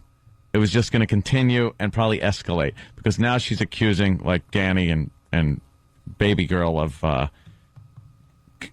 conspiring. Conspiring, yes. Right. That's the word I was looking for. Right. So I was like, all right, guys, take off. I'll give you a call later. This has to be, discussed. It was discussed for maybe 5 minutes more. And then she hopped in my Escalade and drove away in my car. Well, the discussion, was it cordial? No, it wasn't very cordial, and it wasn't much of a discussion. It was you being yelled at. It was me being yelled at. Wait, why wouldn't she just take her own car? I know. She had her own car at your house? Yes, but jumped in yours after jumped in my Escalade, and I opened the door and just watched my truck driving down the street. God. So I'm like, ooh. So now I'm realizing, I'm thinking, why is that? So then I realized the next day why that was. And we'll get into that after the break? Sure. We'll do that because we're running a little late. So Yeah, Anthony spilling his guts on Ron and Fez on Friday. It's some amazing audio. We'll continue with the audio after the break. Today's... sorry, I got to do this plug line. That wasn't me. Oh, it was them? Today's show brought to you with limited commercials thanks to NBC and NBC Premiere Week. Man, we got a real busy show today. Opie and Anthony. Sam's going to come back in here in a few minutes with another interview with some lesser players from some big NBC shows. But lesser first, players. Well, I'm sure they weren't billed that way. The first interview. Who did he interview? I have no idea already. All right, there you go. I forgot the names already. There you go. And we're going to have another one. The bald black guy and the not attractive woman from the office. They're in the background usually. What? He had Jenna Fisher from The Office. For 30 right. seconds, and she was eating snacks. And also we got some highlights from Anthony's appearance on the Ron and Fez show. It was a great appearance, Ant. I was home with one eye shut. The other eye was half shut. A massive hive on the back of my head. I was just hiving all over the place listening to you on Ron and Fez, and it was great. It was great radio. And you finally spilled your guts about the whole Antolini thing, the breakup. You really got into the breakup and how it all went down. Just before the break, we kind of did the big setup. She came back to the house, went up to your room. Your doors were locked because you're in there with somebody else. You try to hide the girl. Well, I wasn't really trying to hide the girl. It was just the girl had to get dressed and was in the closet, and then you can't just walk out of the closet Yes, you can. you can't just walk out. But while she was in the closet getting dressed, you figure, well, maybe. I was hoping, like, Maybe I'll skate. Maybe I could skate this if she doesn't Maybe go I'll skate. poking around. How much were you hoping? Can you come downstairs? I want to talk to you. Without even. Well, see, that was another thing. I didn't want to go down there because, like I said, Danny and Marissa were down there, and, I didn't want a big scene in front of them either. Why not? I don't know. Coins to yourself. It's embarrassed. It's too. It's too like. Who wants that? Well, so then you had the big blowout. She discovered that you were kind of seeing another girl. I guess, right? Seeing. Yeah, Okay. Having relations, doing things. And right before the break, we left it where she got all the info she needed and grabbed the keys to your Escalade, even though she had her car there, and took off with your Escalade, and you're sitting there going, why is she taking my Escalade? Why is my truck driving down the street? Her car's here. I don't quite understand. I just figured it was something, girls do when that happens. I don't know. You just run off with the guy's vehicle. Why? I don't know. It's in every country song. I don't know. And then you beat it up with a bat or something. I just assumed. I was thinking, all right, should drive it fast or take it out on that instead of me. I don't know. I didn't know why she was doing it. Just drag it along the guardrail on the Long Island Expressway. Yeah, something like that. It came back was it either the next day or the day after that? So it was gone for a couple of days. I had to drive the other car in. Well, thank God you have like 5 cars. Oh yeah, I'm a regular John McCain. 13 cars. No, so I had to drive the other vehicle in into work and stuff. But then when my Escalade showed up, I wasn't there. I wasn't home. Right. I believe, Keith showed up later on. But do you have a clip about that? Yeah, I actually do. Oh, okay. You hinted at this for a while. And I did. We finally get the info out. Ah. So a couple days later, I guess Jill came back to your house with the Escalade, and I'm assuming she came to your house to get some stuff, get some of her stuff maybe. Yeah, that's what I assumed, too, because it kind of did make me a little leery that, okay, she's got my Escalade keys, but also on that keychain are my house keys. Yeah. So that kind of got me like a little, ooh, okay. But I'm a very trusting fellow, with certain things. Right. Well, the story continues as Anthony told it on Ron and Fez. Well, there was some complications afterwards. All right. Because she took off in my truck, which was odd, because her car was there, but she took off in my vehicle. Too bad you can't cancel a truck. Yeah, I tried. Look, GMAC, I don't want this lease anymore. Hello, OnStar? They just turn off the engine from space. It sputters out, and a girl shows up in the glove compartment. So she's got your wheels, and you're sitting at the house going, what the f***? Yeah. So I just waited out. Right. But apparently the next day when I came into work, she had my keys also. So she got into my house and gathered up a few things. Not just her things, but some of my things. And the girl in the closet, her stuff was there. Her clothes and stuff was in a big duffel bag. And, well, I got to tell you, I got to thank the guy that built my fire pit in the backyard, because that is a sturdy little sumbitch. It held an entire duffel bag of clothes on fire as they burnt to a crisp. All that was left was maybe a zipper, some rivets, and a lot of underwires for bras. Yeah. That's just insanity. Those all got you're burned. a crazy person at that point. That is crazy. That's scary. Well, that's that kind of stuff you see in movies or, Right. You read about, things like that. It was a little... You don't think it's actually going to happen to you? Yeah, but you could definitely... That was the result of a woman scorned. Right. Kind of a thing, and perhaps I should have changed the locks. Mm-hmm. Perhaps I should have moved the clothing. Broken up first. Broken up first. Would have been a Avoided good one. all this. Mister, I don't like confrontation. Hey. You know, the little things you could have done to make a difference. I could turn around and say crap about both of you. No, I'm not even saying it's wrong. I'm saying to avoid a police. Yeah, I know. Thing. That's what I mean. But it's not. No, it's not a judgment. It's just like to make life easier.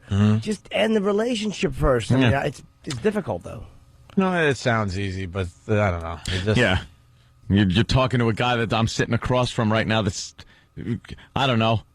Relationship could be over for years, and there's still something like and how about you just? How many times did I say that? How about you just break up, Ope? Anthony brings it up. That's where him and I are similar. I was in a relationship for years, and I was after he was out of a relationship, I was like, why am I still in this relationship? Why don't I just leave this relationship? Yeah. That's where we're both very similar. Why? It would be so much easier. I would have been happier. Yeah. I stayed in a relationship years more than I should have. That's what I've done my whole life. You know what? I think there's a lot of guys just like you and I out there doing the same thing, though. It sounds easy to go, well, relationship's over. All right, let's just end this thing. Yeah, just end it. But there were a lot of extenuating circumstances that made it very difficult for me to just say, look, it's like this. Very difficult to do that. So I heard that Keith pulled up to your house. I think you were still working. Yeah. I wasn't at home going, hey, the lighter fluid's over there. Yeah, this is what I heard. And, and she was pulling out now in her car after bringing the Escalade back. Kind of gave Keith a, hey, hi, Keith. Hey, how you doing? Just getting a few things. And she takes off. And Keith related that he saw smoke coming from your backyard.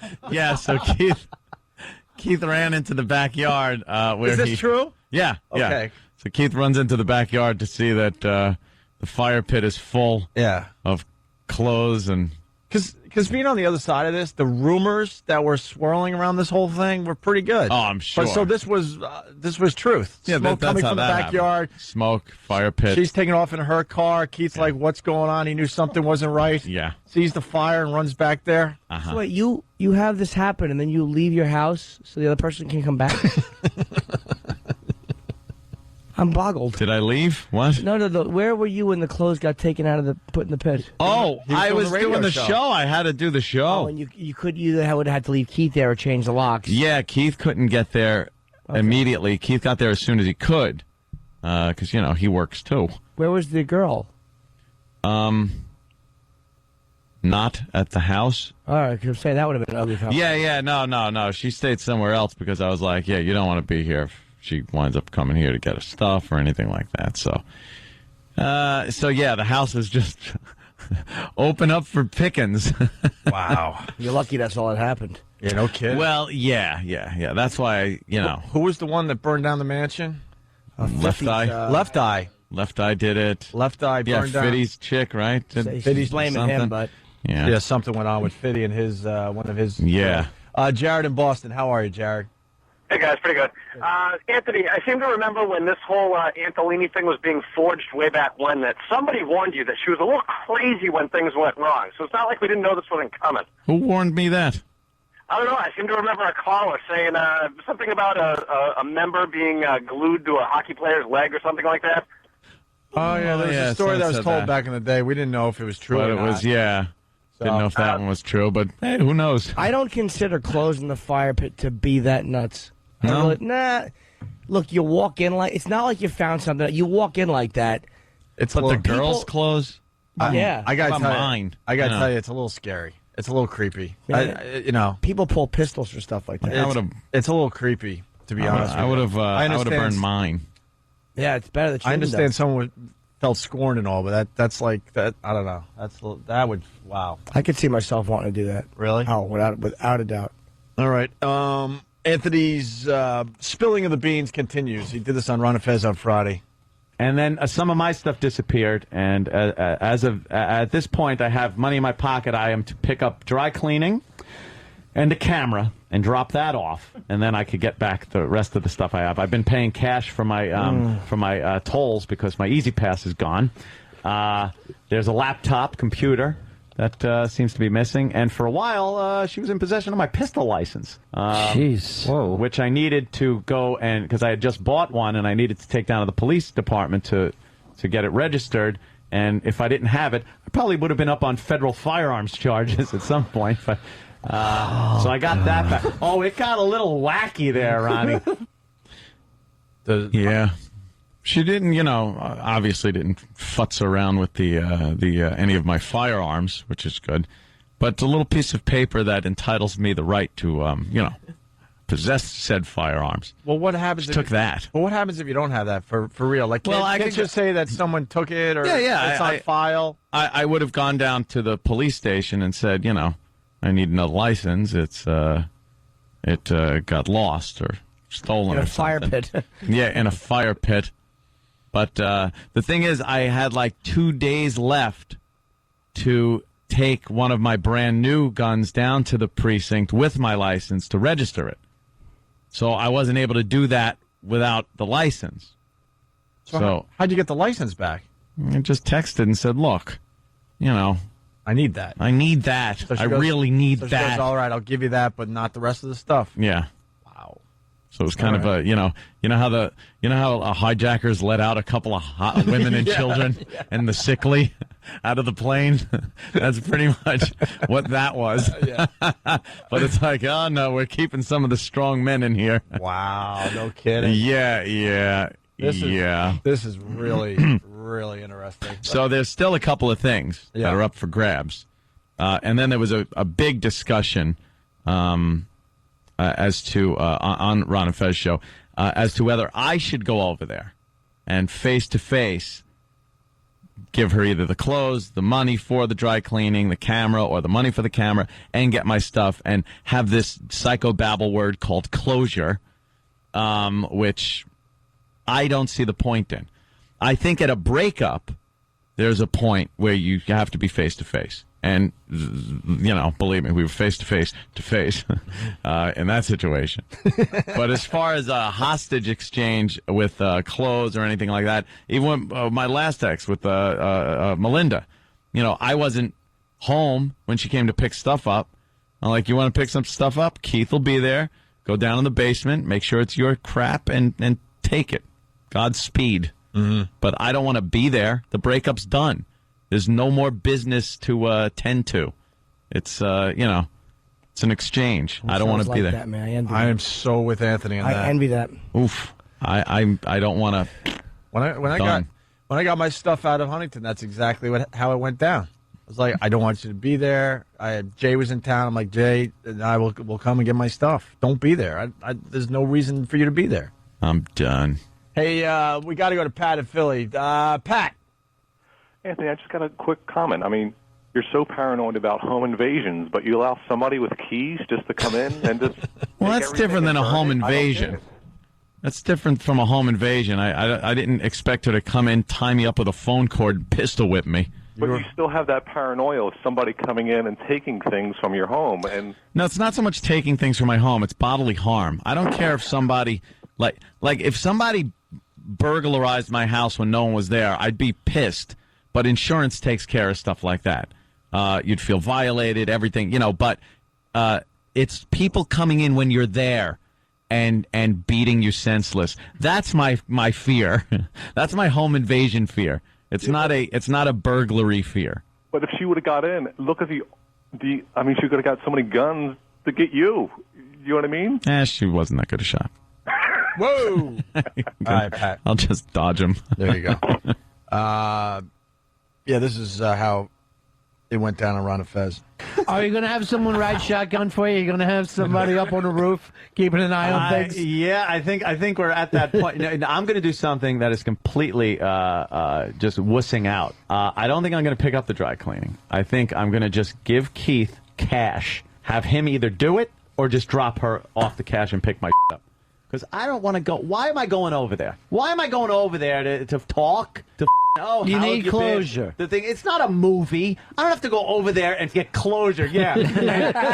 and we see each other. Oh, how have you been? Yeah. Well, I've been fine. How have you been? I have your stuff. I see. I have your things. Let me go get them. I apologize for how I've been. Days of our lives. Well, that ain't me. Yeah. No, I think that's all I picture, because that's the only thing you're going to get out of that situation. The breakup, yes, do it face-to-face. No matter how it comes about. You have to be face to face as far as that goes. I've heard people emailed their breakups and stuff like that, and that's kind of, ugh. But what would that be? I picture the scenario. Go over there. I got the clothes. Knock on the door. Oh, there it is. Now you're seeing each other again.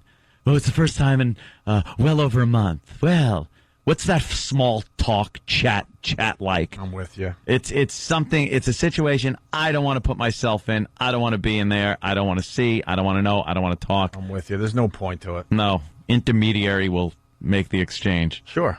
Yes. And they get paid well anyway, so they might as well do all the tough stuff for you. That's it.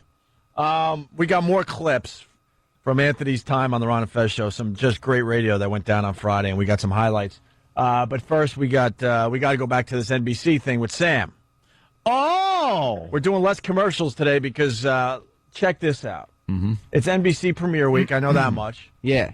They wanted to fly out the show to L.A. to talk to the lesser-known stars of some very big NBC shows, and we said, "Nah, we'll send one of the lesser-known members of the Opie and Of Anthony our show to interview the lesser-known people of some of these big shows." It just makes sense that way. And then he'll come back, Sam, and we'll goof on how awful his interviews are, not because of your interviewing style, my friend, but just that it's a disaster waiting to happen. Nothing good could come out of the situation you were in. I disagree. I think these were a lot of stars. Sorry. What's wrong? I'm just laughing at Jimmy. Jimmy, what's He's got wrong? a disgusted look as he looks in his strawberry and man seed salad. What's wrong? Look, I don't know what it is. I don't know what it is. Kenny, what's Kenny? What's up, Kenny? Do you have an explanation for what's sitting in front of Jimmy? They kind of mixed up the fruit and the yogurt today. Oh boy, Jimmy's gonna throw that away. You want me to get it separate? No. I just didn't know what it was. That's all. I'm not making a big deal of it. I just didn't know. I just saw it. All right. I just think it looks like something that starts with a boo. Yeah, it does look like that. Should be on your glasses or It really something does. smeared. So, Sam? Yes. What do we get to listen to this break? Well, I thought that the audience might want to hear from Bob Harper from The Biggest Loser. Who? Bob Harper, I could tell you, he's the host of The Biggest Loser. Bob Harper. He actually... Cool. I can't. I'm sure it's funny. Let's hear this interview. I'm sure it's terrific. Well, I watched The Biggest Loser. Opie, I might have mentioned someone's name. I got to be honest. I watched The Biggest Loser. I knew that. I'm a loser for watching The Biggest Loser. I know that, but I do watch. I get involved in these fatties' lives. These I can't put down a snack for the life of me. I have to go to a fat farm and have Bob Harper, work the pounds off me for 3 or 4 months, and then I go back into the real world and I get fat again. That's the problem with the show, my friend.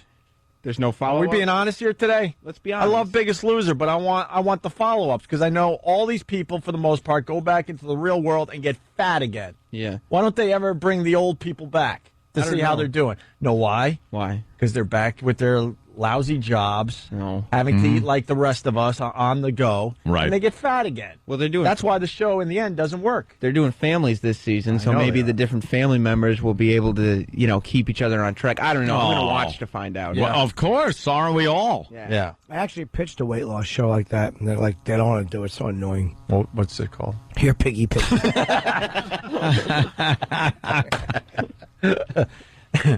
There's a major flaw with the show, though. I'm telling you. They hide the people after they're done with the show because they know that they're just going to get fat because it's impossible in this day and age to really keep the weight off. All right, well we get to hear Sam interview the host Bob Harper, who's he does a good job on The Biggest Loser. Yeah. All right, we're here with Bob from The Biggest Loser at the NBC premiere party. Bob, what's the haps?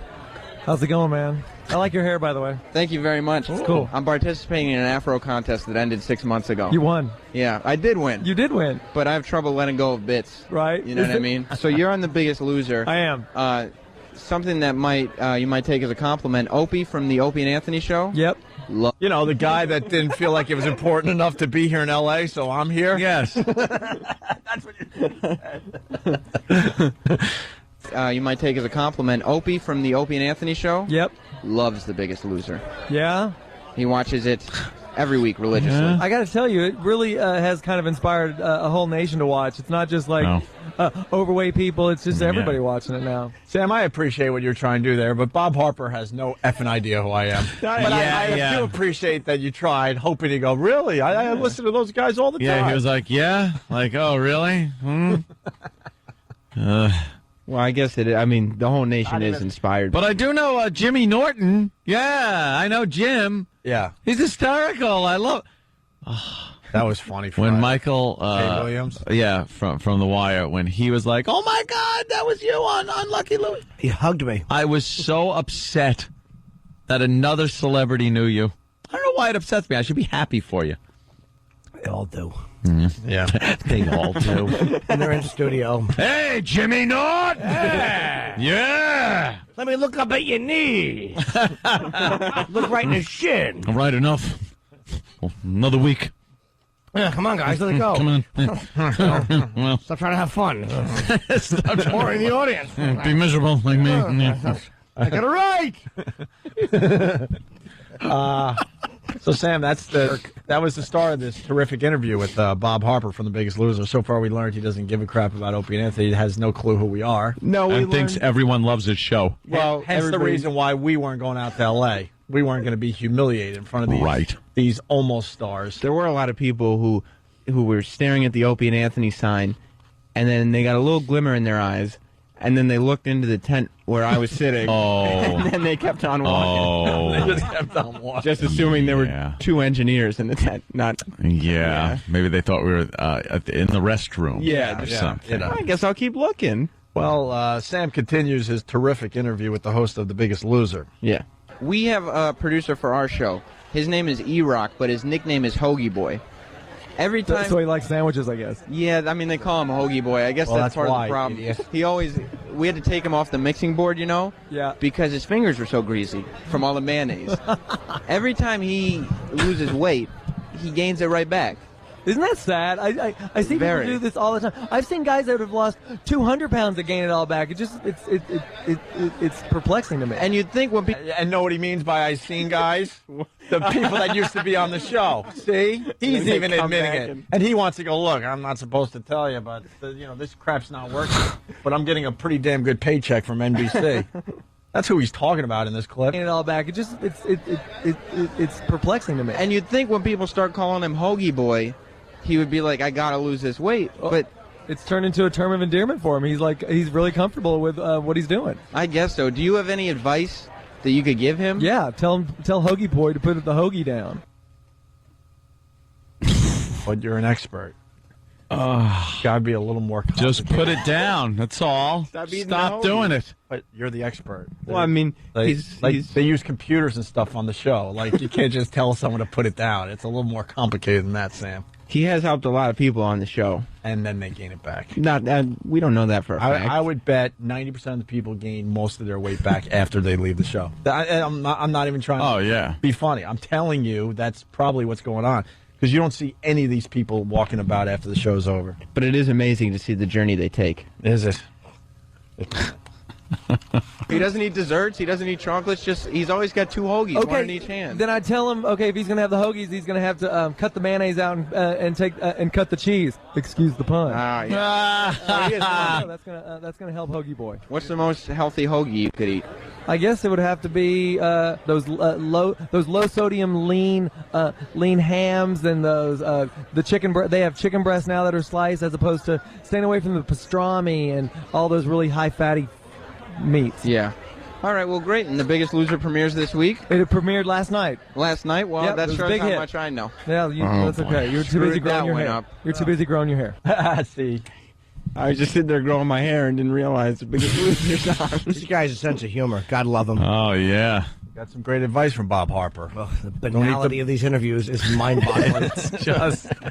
It is useless information. No, because the information we're getting is NBC Premiere Week. Well, and all the great shows we can We watch. understand But that. talking to the people is not compelling. Yeah. There's nothing thought-provoking. There's no answers to any pressing questions. This is like you've walked in the middle of an incredibly boring conversation between two people at a party, and you would walk away from it in a second. Yeah. Well, what I think is the people at home can judge for themselves. These are just the best of clips. You're going to be able to hear the entire celebrity interviews, all 12 or however many of them I did on.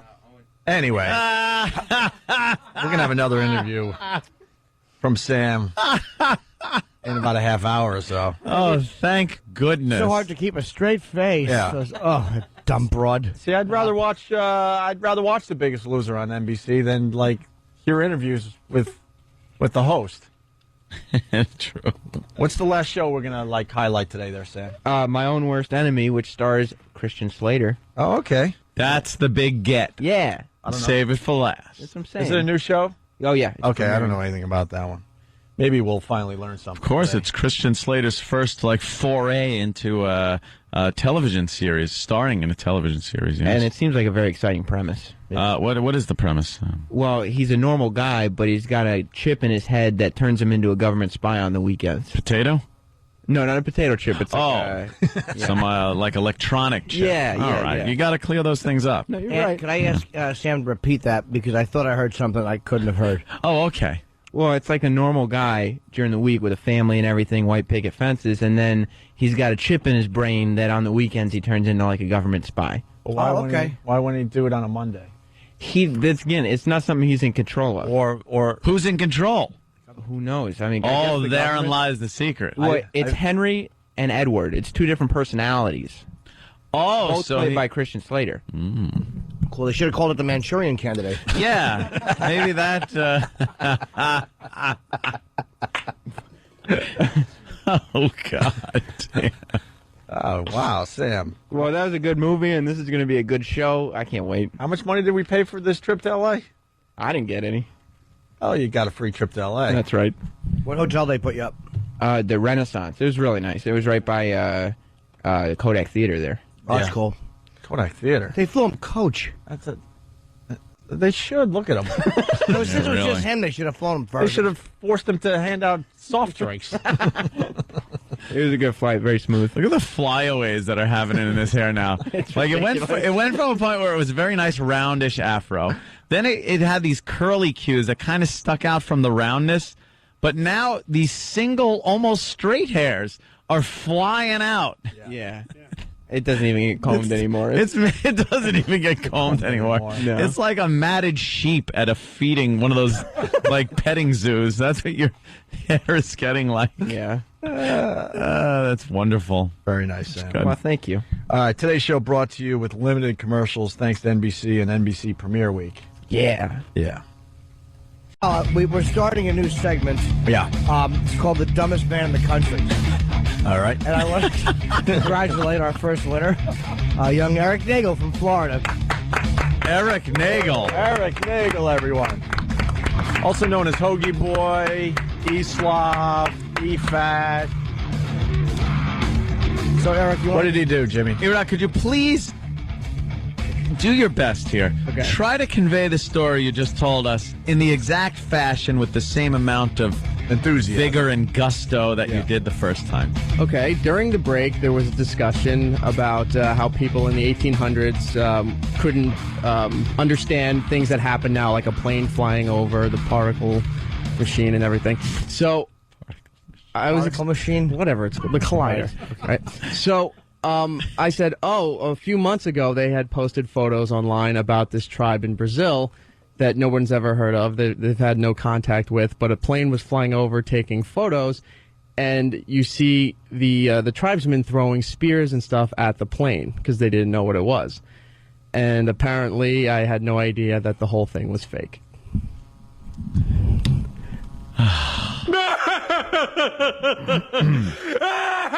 Did you see that jerk?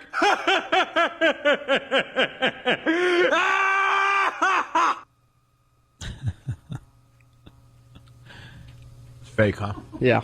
Yeah. Too much time with Steve. Why are you blaming it on Steve? Yeah. Exactly. It's rubbing off. Seeing anything on the internet and just believing that it's real. He is a boob. No one's denying that. All right, Iraq, thanks. You're welcome. Yeah, Iraq. That was wonderful. Going back to Anthony's spilling of the details of his Anthony breakup. The demise. he finally really got into it on the Ron and Fez show on Friday, and it was just great radio to listen to. But we figured this side of the show needs some closure.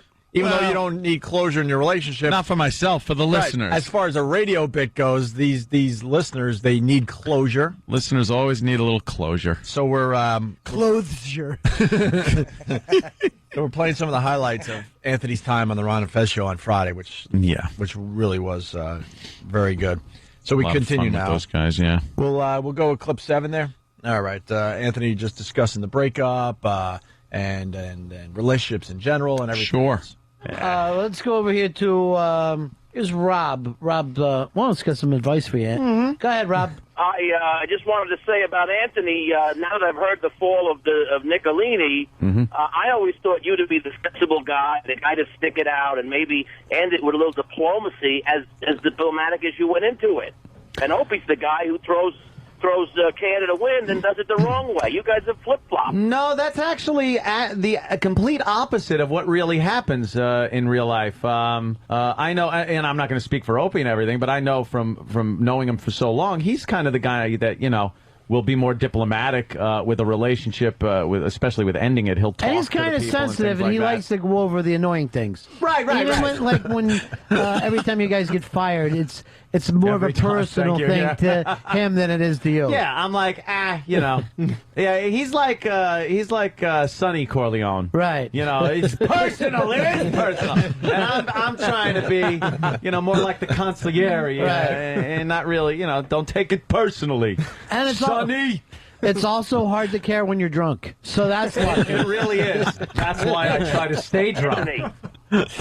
Ronnie's very good, yeah. God, I love Ron Bennington. No, Ant and I are similar in that regard. Yeah, definitely. Yeah, I think we've put out enough info now that when we were on top of our game at NEW, Ant and I were both absolutely miserable in our personal lives. God, we had the world by the balls. Oh, and we were both other in other horrendous- people had ours in their hands. Right. I just remember when we used to commute back to Huntington, and either you or I would go, you want to take a few circles around the block, a few laps before we have to go It's home. going down on Main Street a little bit. Might as well just go around. And it wasn't even anything great to see. That's how No. pathetic it was. I would pull up in front of Anthony's house if I was driving that day. You want to do a spin around the neighborhood, see what's going on. And obviously nothing was going on, but it was better than going into the house at that given moment. Oh. And then Ant would do the same thing. I would just be like, okay, now I could get home and new level in Half-Life. I'll just play it. I got to get through that game. And then I walk in and I'd already been yelled at for going right to the computer when I get in the house. So I'd have to do this faux, I'm interested in sitting down and talking to you thing. And as she's talking, all I'm hearing is wah, wah, wah, wah, wah, wah, wah, wah. And I'm thinking, all right, I got to get on top of the electrical generator. I got to pull 2 levers, get down, get past the water that's electrified. All right, head crabs. Jeez, I hate head crabs. Then the zombie things. Wah, wah, wah, wah, wah, wah, wah. I just wanted to play the game. And then I'd be like, I think I'm going to go over on the computer for a little while. She'd sigh. Oh, yeah. Oh, yeah. Oh, yeah. I know Ant's told the story a lot, but can you... Candle Day? Oh, my God. Because I remember I pull up to Anthony's house, and all of a sudden out of nowhere, he goes, oh, great. I'm like, what? He goes to see all those candles lit. They were lit all over the house. Dude, by that point in the relationship, the last thing I wanted was any kind of intimacy. Right. I just didn't want it. There were no lights on in the house. There were just candles Computer on. was good for that, too. Done. That's all I wanted, no intimacy. And I go, Ant, what's up with the candles? And then... Yeah, we'd pull up to the house. There's candles all over the place. That was romance night. Wow. When The you have to- candles are all lit. When you have to schedule romance night, the relationship is Finished. over. And Finished. yeah. I'm serious. And I don't want to hear from the married couples out there with the kids and stuff. We got to pencil in. It's Tuesday. There were no kids, If you by the can't way. figure out how to get it done in between all the craziness that's going on, then I think your relationship is done. I think there's a problem there. I just didn't want anything to do with her at that point. It was, it was pretty much nothing left. And the candles would be lit, and I'm like, oh, Christ. Now I got to dig deep into my J.O. Rolodex while I just... Pretend it's anyone else? Yeah. While I just move like a oil derrick until it's over. Chikung, chikung, chikung. Is there anything worse than when you're in the Rolodex and they say something, you're like, stop talking, get out of my mind right now. Shut up, you don't sound like her. Exactly. You don't sound like them.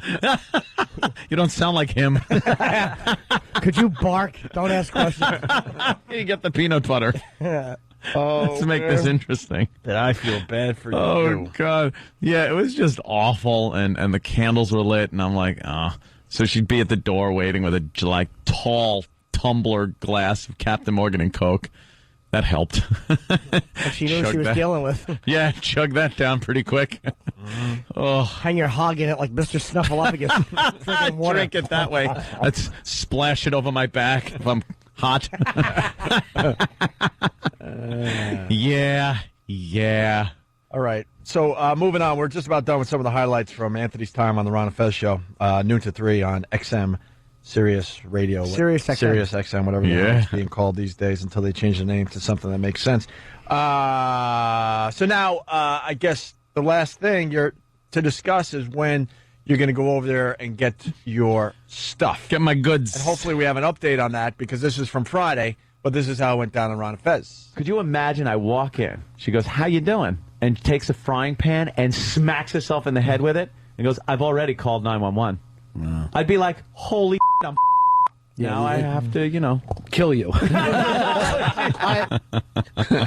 Ronnie. I don't know what you want to say about that, but that little tidbit is based on a real story. Oh, yeah, that was my brother's. All right, I wasn't sure if you wanted to go there or not, because when I heard you say that on Ron and Fez, I'm like, wow, this is a real story that happened to Ant's brother. Yeah, my brother's just a mellow guy. Wouldn't lay his hands on anybody. Never a girlfriend, anything like that, no matter what. Joe's a walk away from the situation guy. He'll say F you. He'll go, all right, something, enough. And he'll just leave the premises. He'll drive to a friend's house or something. Well, his during the time they were getting a divorce, his soon-to-be ex-wife, he was over the house. He's doing laundry. I guess they were still living in the same house while they were going through this proceeding, which is probably the worst thing you could do. And they were in a little tiff, and supposedly she had grabbed this frying pan and just smashed herself in the mouth with it and called the cops and was like, yeah, he punched me in the mouth. And the law is you go to jail. So they cuffed him, took him to jail. And he's got a pistol license, too, so they took all of his guns, took that away. He finally got it back, but he had something where he worked this out where he had a neighbor who his ex-wife was confiding in, and he approached the neighbor and said, would you wear a recording device? Are you kidding? Yeah, that's how that worked out. And they said yes, wore the recording device. She got the ex-wife to fess up to the fact that, yeah, she did smash herself and got him put in jail. And then Joe went to court with that and was like, I'm going to file charges against you. And did he file them against her? No, it wound up getting, he dropped it for a little trade of, divorce stuff. So, yeah, it... I always wondered how that worked out. I never heard the end of that story. There was a wire involved. Oh, yeah. Wow. You're going to wear a wire. Can you imagine, though, that happening to you? Oh. What would you do? I would lose my effing I'd hit her mind. for real. Yeah, then you could clock her for real because you're going to jail anyway. That's what you say. Like, look, I'm going to jail anyway, so all right. Really here's my real shot. Punch you right in the mouth. Unbelievable. Yeah, that was something. All right, we're almost done with some of the highlights from your time on Ron and Fez here. We go back to the tape. I was wondering, when she took your Escalade, did she make copies of your keys? Did you have to change your locks? That's a good question, but I did change my locks. I didn't want after the fire. Yeah, you got to change the locks. You don't know on if the guns making too. A key. Well, yeah. Oh, I was worried about that one. I go, oh boy, don't need any of those missing. Yeah, those have to be kept secured. Mm-hmm. All right, went to the range this weekend. Huh. And Danny's pretty good with the AR-15. Oh, you're getting the fire. Took Danny down to the range. Some of those guns are absolutely ridiculous. Especially the scope on Ant's AR-15. Yeah, it's an like, ACOG. it's basically like just like cheating in a video game. It's like you put the code in, and then you could just shoot bullets through the same hole over and over again. It was ridiculous. He had a ridiculous grouping, Danny. First time shooting that rifle it's an ACOG scope. And it's funny, on the way home, he pulled a Master Poe without knowing it. He goes, that scope's got to go for what, like $800? I go, dude, it's about 3 times what the rifle costs. Wow. But it's what all the Marines use. I don't get it. I don't get the dialing in a code. I'm such a. It's like if you put in a cheat code on a video game. Right. That's what it's like when you're shooting through this scope. But you still got to fire the gun. Can't miss. But how do you not miss with the cheat code? Because it's not a video game. I don't get it. The scope is so accurate that as long as you get very hard to. You put the crosshairs. Okay. The bullet's going where the crosshairs go. It's just such a great optic. It's built so well. How does it do that? Because the crosshairs are above the actual chamber. How do they fix that out? Thank you, Jimmy. I'm with you. How do they work? Like, how do guns work that out? Well, if you line some up with the crosshair, you're like an inch or so above the barrel of the gun, right? Yeah. How does it? Like, why aren't you it works shooting out with below the it? distance? And when are you going to take? When are you going to take Jimmy? Elevation? You adjust for elevation. Oh. So I'm sure that's taken into consideration. When are you going to take Jimmy and I shooting? You go to the range. Let's go. I've never shot a gun. Next weekend. Maybe a BB gun. You want to go next weekend? We'll go to the range. I'd love to.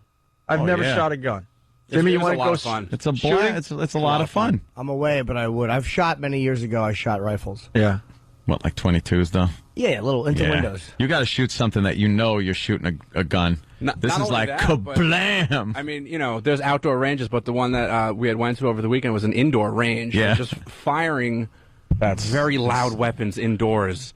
There's something very, very cool about that. Did you guys shoot side by side, then have the two things come towards you? Like, nice shot, Turk. Danny actually said that at one point. He goes, "Yeah, Rooster, yeah, Turk, shooting, good shooting. We're bringing the target back. Yeah, nice shot, but don't be cocky, Rooster." Is Dan a good shot?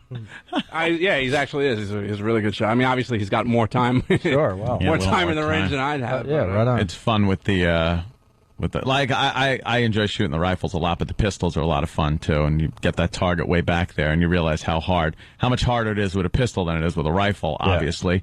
Are you allowed to bring pictures that you want to shoot? And this one guy that was there. I'm had not a even target. I'm not even joking. Like, can you bring pictures? Yeah, you of can bring people you any hate as long as it's a paper target.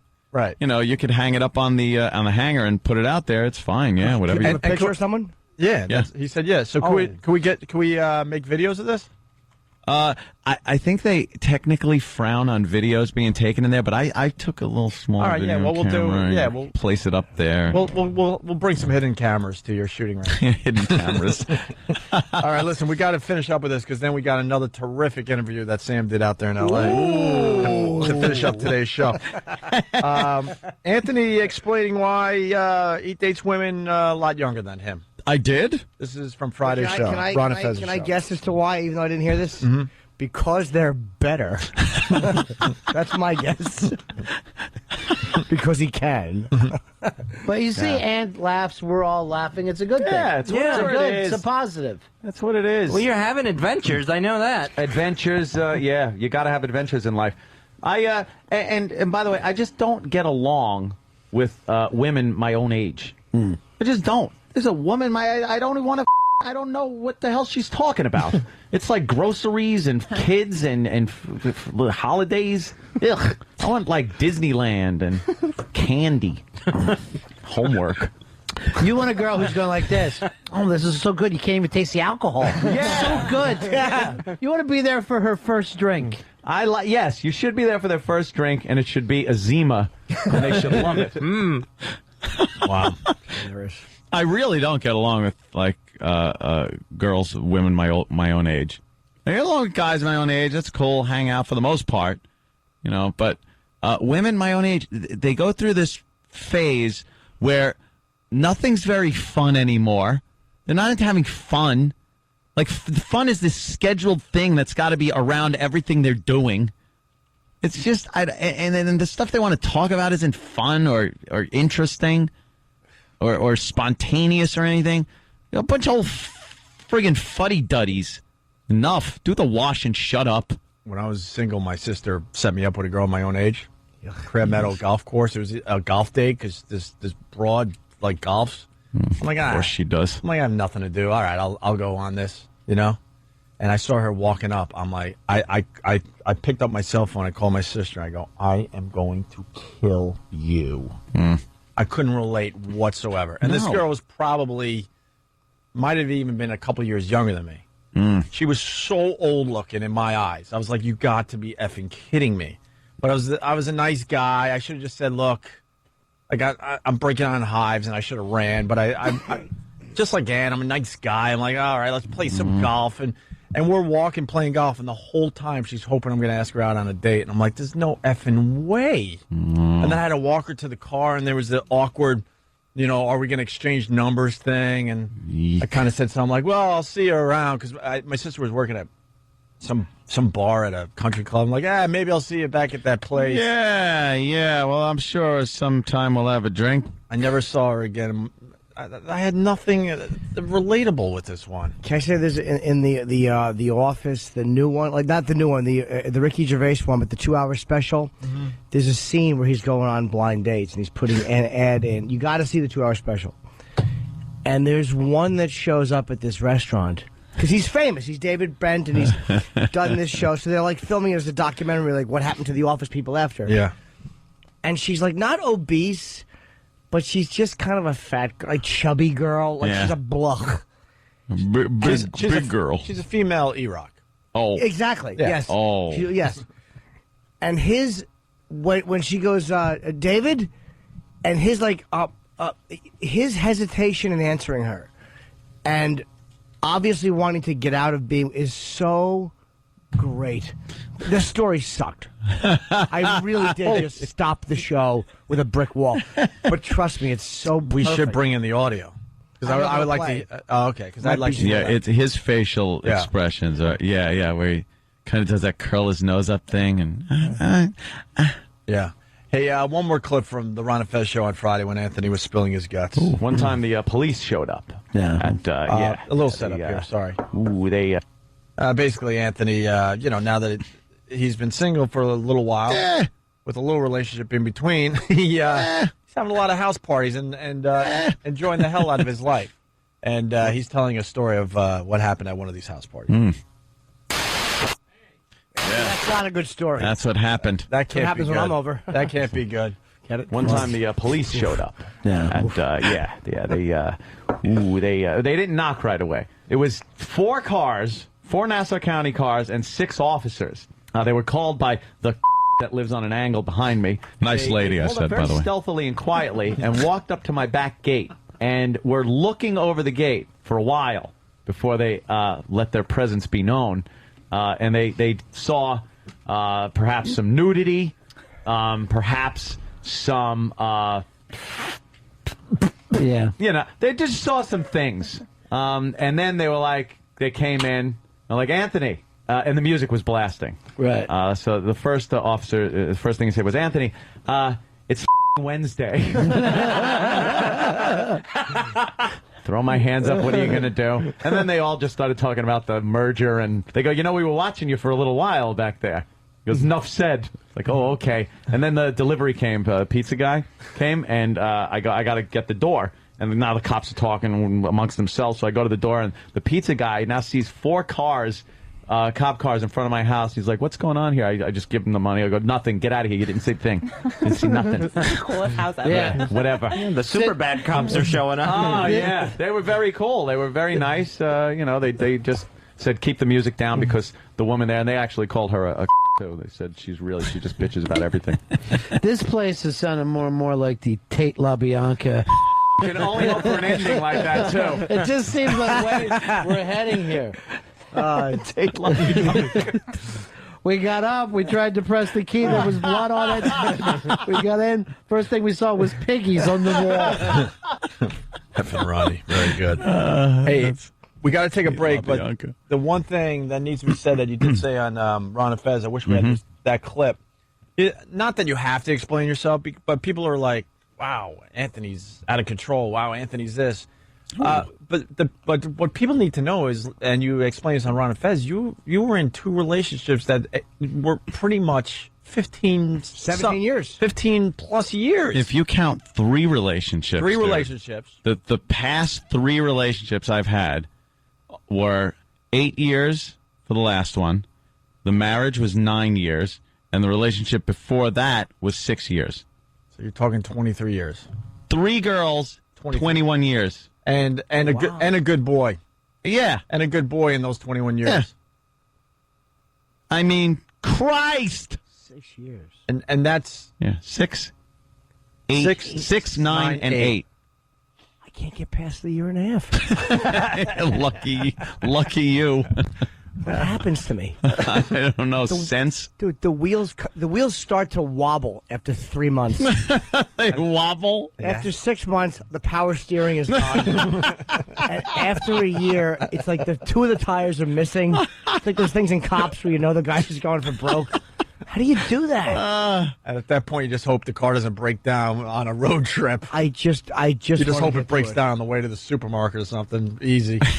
So, the point being, then Anthony gets involved with Jill. It looked really good on the surface to everyone involved. Yeah. But I'm just expressing relaying what I heard on Ron and Fez. Mm-hmm. And then you felt like you were going right into the same crap you've done for the last 20-some-odd years. But like, here I go. I'm right back in it again. What the hell am I doing? And that's, I couldn't have that. Mm-hmm. So instead of being honest and forthright, I decided to go the other route. Well, with my route. And safe to say you're having a great time, and this is what you want for yourself. Hey. So, and you know what? It should be said, we all like Jill. It should be said. We really did like Jill and all. And did you? No. Yeah, of course. She was great to all of us. It's bad. It was bad timing for Ann, and he needs to do what he's doing now, and that's fine. That's Ann's life. But I don't want to make it sound like we're just like beating up on her, because we all like her a lot. Yeah. But we like Aunt more. Well, yeah, you got. Yeah, you got to choose your sides. It's yeah. And I get it. You're with some look. You're with the same girl for a long time, man. Yeah. All of a sudden you're free. It's hard to get right back into it. Yeah, it really is. So there you go. And boy, do you not get right back into it. You just swing that thing around. God bless you. It's amazing. It's like he's roping steer with it. God, he's fantastic. God damn. It's been fun to watch Ann over the years. Just wow. I want to start hanging at Anthony's house. Yeah, you ought to go by. It's kind of a nice hang, definitely. So did the exchange happen? That brings us to today. Today, no, not yet. See, I talked to Keith yesterday. So it's going to be Keith getting your stuff. Keith giving talked, her what she wants. Keith talked to Jill also. Okay. And said he'll be by and take care of business like that. And that should be it? That should be it. That should be it. And then there'll no need for, any communication or text or anything I like never met that. Smug Guy, though. God damn you. I know. Well, he was there. Yeah. Reporting from the jacuzzi. You know what I noticed today? What?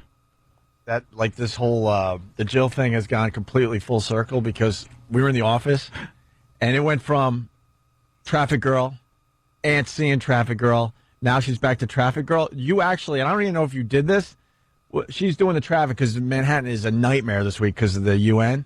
Yeah. And all of a sudden she's doing the traffic, and you're not looking at her like you would have looked at her maybe a couple of months ago. All of a sudden you yelled out, "What about 57th Street?" I swear to God, did you notice you did that? It wasn't even like, I used to date this girl. Now you're like, where's my info? Talk about 57th. There's going to be one lane each way because of this UN crap. That's exactly what you said. I'm like, wow, it's gone completely. Wow, yeah, you're right. Jesus. All right, when we get back, we have another terrific interview that Sam did out there in L.A. All right. This is the big one. This is the big get. That's right. It's NBC Premiere Week. Today's show brought to you with limited commercials, thanks to NBC and NBC Premiere Week, right? Oh, yeah. All right. I have big news. Now? I'll be on Fox Red Eye tonight. Oh! Yeah, Jimmy. Be watching that. I just never plugged that, so I always feel bad. Yeah, plug it. Boo. Opie and Anthony. We're starting a new segment. Yeah. It's called The Dumbest Man in the Country. All right. And I want to congratulate our first winner, young Eric Nagel from Florida. Eric Nagel, everyone. Also known as Hoagie Boy, E-Slav, E-Fat. So, Eric, what did he do, Jimmy? Iraq, could you please do your best here? Okay. Try to convey the story you just told us in the exact fashion with the same amount of enthusiasm, vigor, and gusto that you did the first time. Okay, during the break, there was a discussion about how people in the 1800s couldn't understand things that happen now, like a plane flying over, the particle machine and everything. So, Particle machine? Whatever it's called, the collider. Right.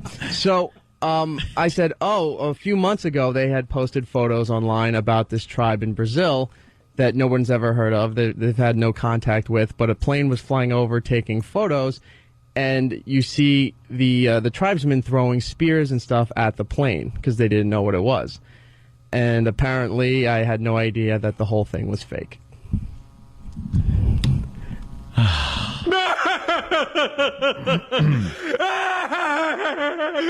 you see that jerk?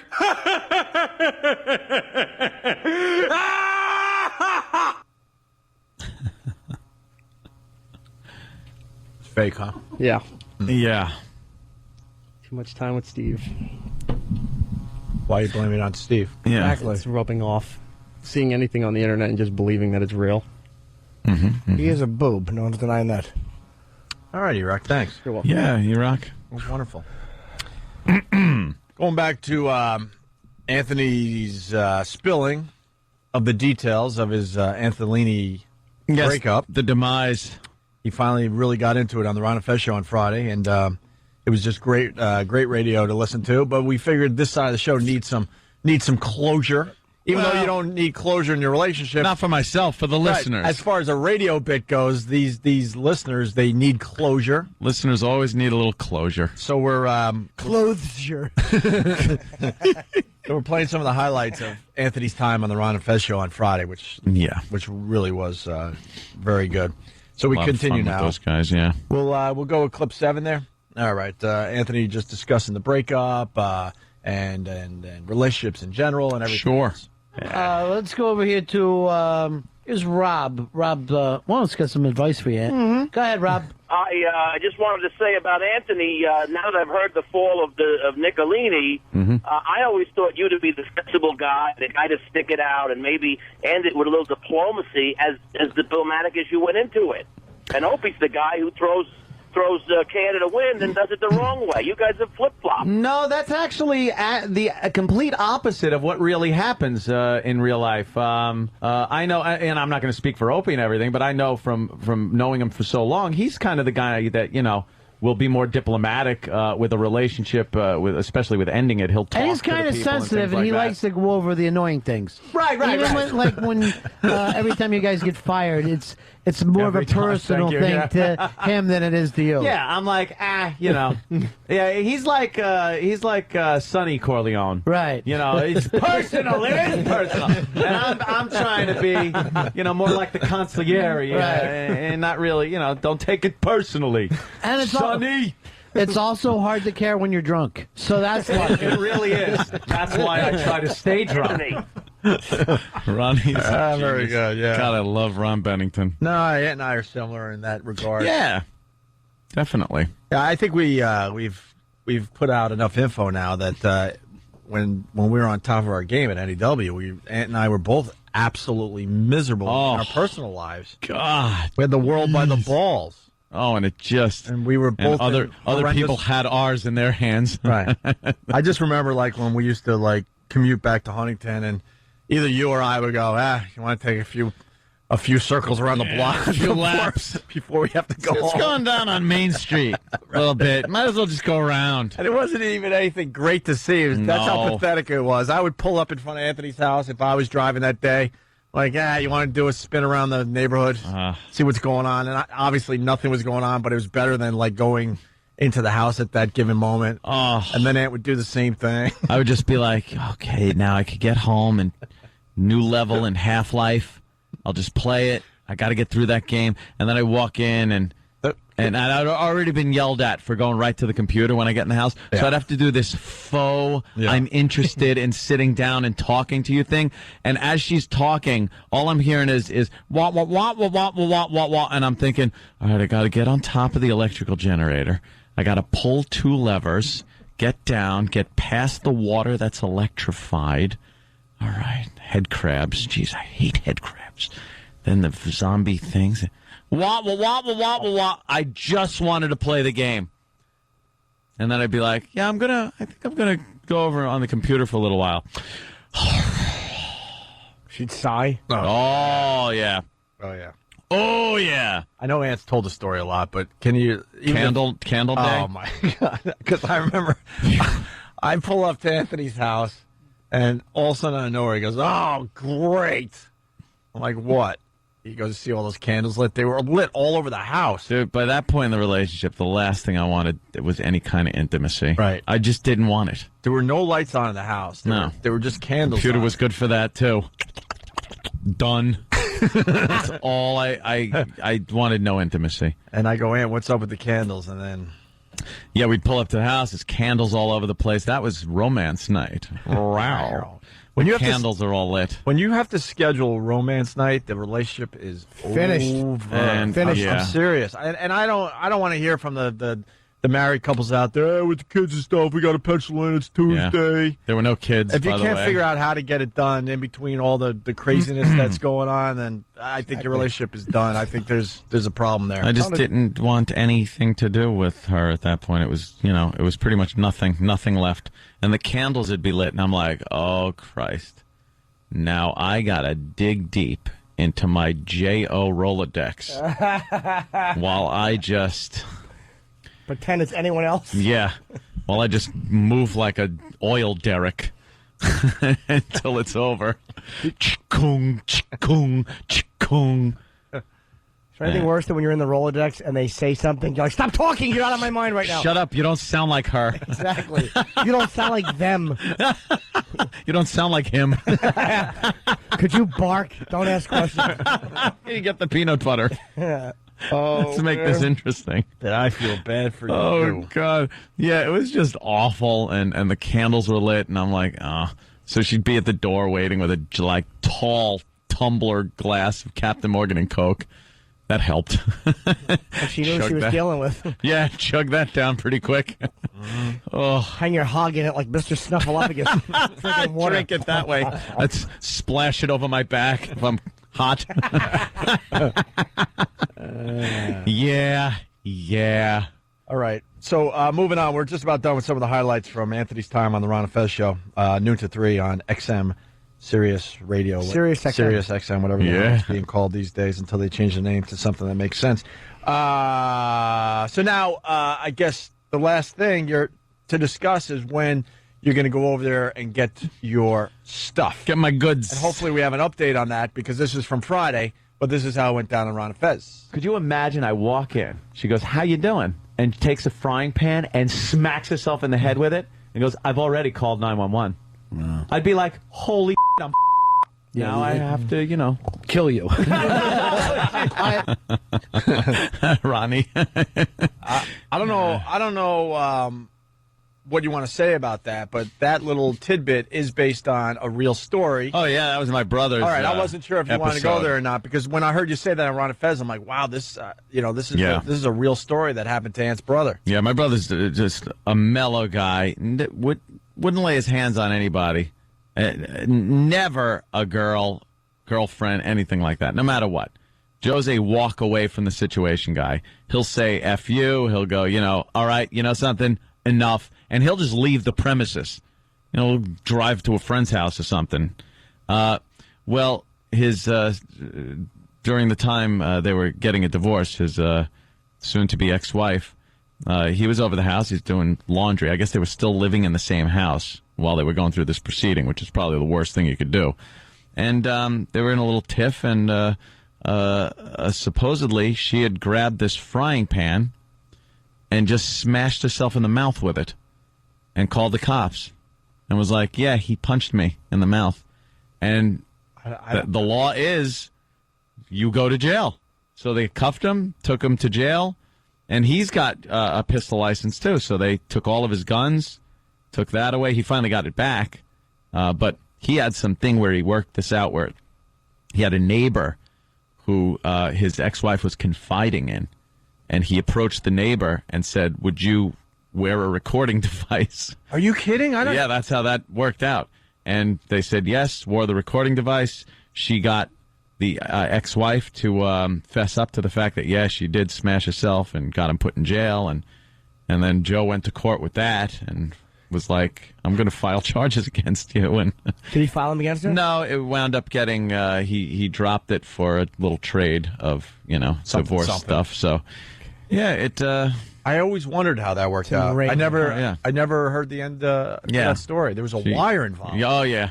Wow. You're going to wear a wire. Can you imagine, though, that happening to you? Oh. What would you do? I would lose my effing I'd hit her mind. for real. Yeah, then you could clock her for real because you're going to jail anyway. That's what you say. Like, look, I'm going to jail anyway, so all right. Really here's my real shot. Punch you right in the mouth. Unbelievable. Yeah, that was something. All right, we're almost done with some of the highlights from your time on Ron and Fez here. We go back to the tape. I was wondering, when she took your Escalade, did she make copies of your keys? Did you have to change your locks? That's a good question, but I did change my locks. I didn't want after the fire. Yeah, you got to change change the locks. You don't know on if the anyone's guns making too. a cue. Well, yeah. Oh, I was worried about that one. I go, oh boy, don't need any of those missing. Yeah, those have to be kept secured. Mm-hmm. All right, went to the range this weekend. Well, Danny's pretty good with the AR-15. Oh, you're getting the fire. Took Danny down to the range. Some of those guns are absolutely ridiculous. Especially the scope on Ant's AR-15. Yeah, it's an ACOG. Like, it's basically just like cheating in a video game. It's like you put the code in, and then you could just shoot bullets through the same hole over and over again. It was ridiculous. He had a ridiculous grouping, Danny. First time shooting that rifle it's an ACOG scope. And it's funny, on the way home, he pulled a Master Poe without knowing it. He goes, that scope's got to go for what, like $800? I go, dude, it's about 3 times what the rifle costs. Wow. But it's what all the Marines use. I don't get it. I don't get the dialing in a code. I'm such a... It's like if you put in a cheat code on a video game. Right. That's what it's like when you're shooting through this scope. But you still got to fire the gun. Can't miss. But how do you not miss with the cheat code? Because it's not a video game. I don't get it. The scope is so accurate that as long as you get very hard to... You put the crosshairs... Okay. The bullet's going where the crosshairs go. It's just such a great optic. It's built so well. How does it do that? Because the crosshairs are above the actual chamber. How do they fix that out? Thank you, Jimmy. I'm with you. How do they work? How do guns work that out? Where if you line some up with the crosshair, you're like an inch or so above the barrel of the gun, right? Yeah. How does it? Like why aren't you it works shooting out with below the it? distance? And when are you going to take? When are you going to take Jimmy? Elevation? You adjust for elevation. Oh. So I'm sure that's taken into consideration. When are you going to take Jimmy and I shooting? You go to the range. Let's go. I've never shot a gun. Next weekend, maybe a BB gun. You want to go next weekend? We'll go to the range. I'd love to. I've never shot a gun. Jimmy, you want to go? Fun. It's a blast. It's a lot of fun. I'm away, but I would. I've shot many years ago. I shot rifles. Yeah. What, like 22s though? Yeah, little into windows. You got to shoot something that you know you're shooting a gun. This is like kablam. I mean, there's outdoor ranges, but the one that we had went to over the weekend was an indoor range. Yeah. Just firing very loud weapons indoors. There's something very, very cool about that. Did you guys shoot side by side, then have the two things come towards you? Like, nice shot, Turk. Danny actually said that at one point. He goes, yeah, Rooster. Yeah, Turk. Shooting. Good shooting. We're bringing the target back. Yeah. Nice shot, but don't be cocky, Rooster. Is Dan a good shot? Yeah, he actually is. He's a really good shot. I mean, obviously, he's got more time. Sure, wow. more time in the range than I'd have. Yeah, right on. It's fun with the like I enjoy shooting the rifles a lot, but the pistols are a lot of fun too. And you get that target way back there, and you realize how much harder it is with a pistol than it is with a rifle. Obviously. Are you allowed to bring pictures that you want to shoot? And this one guy that was there. I'm had not even target. I'm not even joking. Like, can you bring pictures? Yeah, you can bring any stuff? as long as it's a paper target. Right. You could hang it up on the hanger and put it out there. It's fine. Yeah, whatever. A picture of someone? Yeah, Yeah. he said yes. So can we make videos of this? I think they technically frown on videos being taken in there, but I took a little small All right, video yeah, well, we'll do- camera and yeah, we'll- place it up there. We'll bring some hidden cameras to your shooting range. Hidden cameras. All right, listen, we got to finish up with this because then we got another terrific interview that Sam did out there in L.A. to finish up today's show. Anthony explaining why he dates women a lot younger than him. I did? This is from Friday's Can show. I, Ron can I, Fez's can I show. guess as to why, even though I didn't hear this? Mhm. Because they're better. That's my guess. Because he can. But you see, Yeah. Ant laughs, we're all laughing. It's a good thing. Yeah, it's whatever good. it is. It's a positive. That's what it is. Well, you're having adventures. I know that. Adventures, yeah, you got to have adventures in life. And by the way, I just don't get along with women my own age. I just don't. There's a woman I don't even want to. I don't know what the hell she's talking about. It's like groceries and kids and holidays. Ugh. I want like Disneyland and candy, homework. You want a girl who's going like this. Oh, this is so good. You can't even taste the alcohol. Yeah. So good. Yeah. You want to be there for her first drink. Yes, you should be there for their first drink, and it should be a Zima, and they should love it. Wow. I really don't get along with like girls, women my own age. I get along with guys my own age. That's cool. Hang out for the most part, you know. But women my own age, they go through this phase where nothing's very fun anymore. They're not into having fun. Like fun is this scheduled thing that's got to be around everything they're doing. It's just, and then the stuff they want to talk about isn't fun or interesting. Or spontaneous or anything. A bunch of old friggin' fuddy-duddies. Enough. Do the wash and shut up. When I was single, my sister set me up with a girl my own age. Crab Meadow Golf Course. It was a golf day because this broad like golfs. I'm like, Of course she does. I'm like, I have nothing to do. All right, I'll go on this, you know. And I saw her walking up. I'm like, I picked up my cell phone. I called my sister. I go, I am going to kill you. I couldn't relate whatsoever. And this No. girl was probably, might have even been a couple years younger than me. She was so old looking in my eyes. I was like, you got to be effing kidding me. But I was a nice guy. I should have just said, look, I'm breaking on hives, and I should have ran. But I just like Ann, I'm a nice guy. I'm like, all right, let's play some golf. And we're walking, playing golf, and the whole time she's hoping I'm going to ask her out on a date. And I'm like, there's no effing way. And then I had to walk her to the car, and there was the awkward, you know, are we going to exchange numbers thing? And I kind of said something like, well, I'll see you around, because my sister was working at some bar at a country club. I'm like, maybe I'll see you back at that place. Yeah. Well, I'm sure sometime we'll have a drink. I never saw her again. I had nothing relatable with this one. Can I say there's in the Office, the new one, like not the new one, the Ricky Gervais one, but the 2-hour special. There's a scene where he's going on blind dates and he's putting an ad in. You got to see the 2-hour special. And there's one that shows up at this restaurant because he's famous. He's David Brent and he's done this show. So they're like filming it as a documentary, like what happened to the Office people after. Yeah. And she's like not obese, but she's just kind of a fat, like chubby girl. Like she's a bluch. Big girl. She's a female E-Rock. Oh. Exactly. Yeah. Yes. Oh. Yes. And when she goes, David, and his like his hesitation in answering her, and obviously wanting to get out of being is so great. The story sucked. I really did just stop the show with a brick wall. But trust me, it's so perfect. We should bring in the audio. Because I would like play to. Okay, because I'd like to. Yeah, it's his facial Yeah. expressions are where he kind of does that curl his nose up thing and Yeah. Hey, one more clip from the Ron and Fez show on Friday when Anthony was spilling his guts. One time the police showed up. Yeah. And, A little setup here. Sorry. Ooh, they. Basically, Anthony, now that he's been single for a little while, with a little relationship in between, he's having a lot of house parties and enjoying the hell out of his life. And he's telling a story of what happened at one of these house parties. That's not a good story. That's what happened. That can't happens be when good. I'm over. That can't be good. Get it? One time the police showed up. Yeah. And they didn't knock right away. It was 4 cars, 4 Nassau County cars, and 6 officers. They were called by the that lives on an angle behind me. Nice lady, I pulled said, up very by the way. stealthily and quietly and walked up to my back gate and were looking over the gate for a while before they let their presence be known. And they saw perhaps some nudity, perhaps some, yeah. You know, they just saw some things.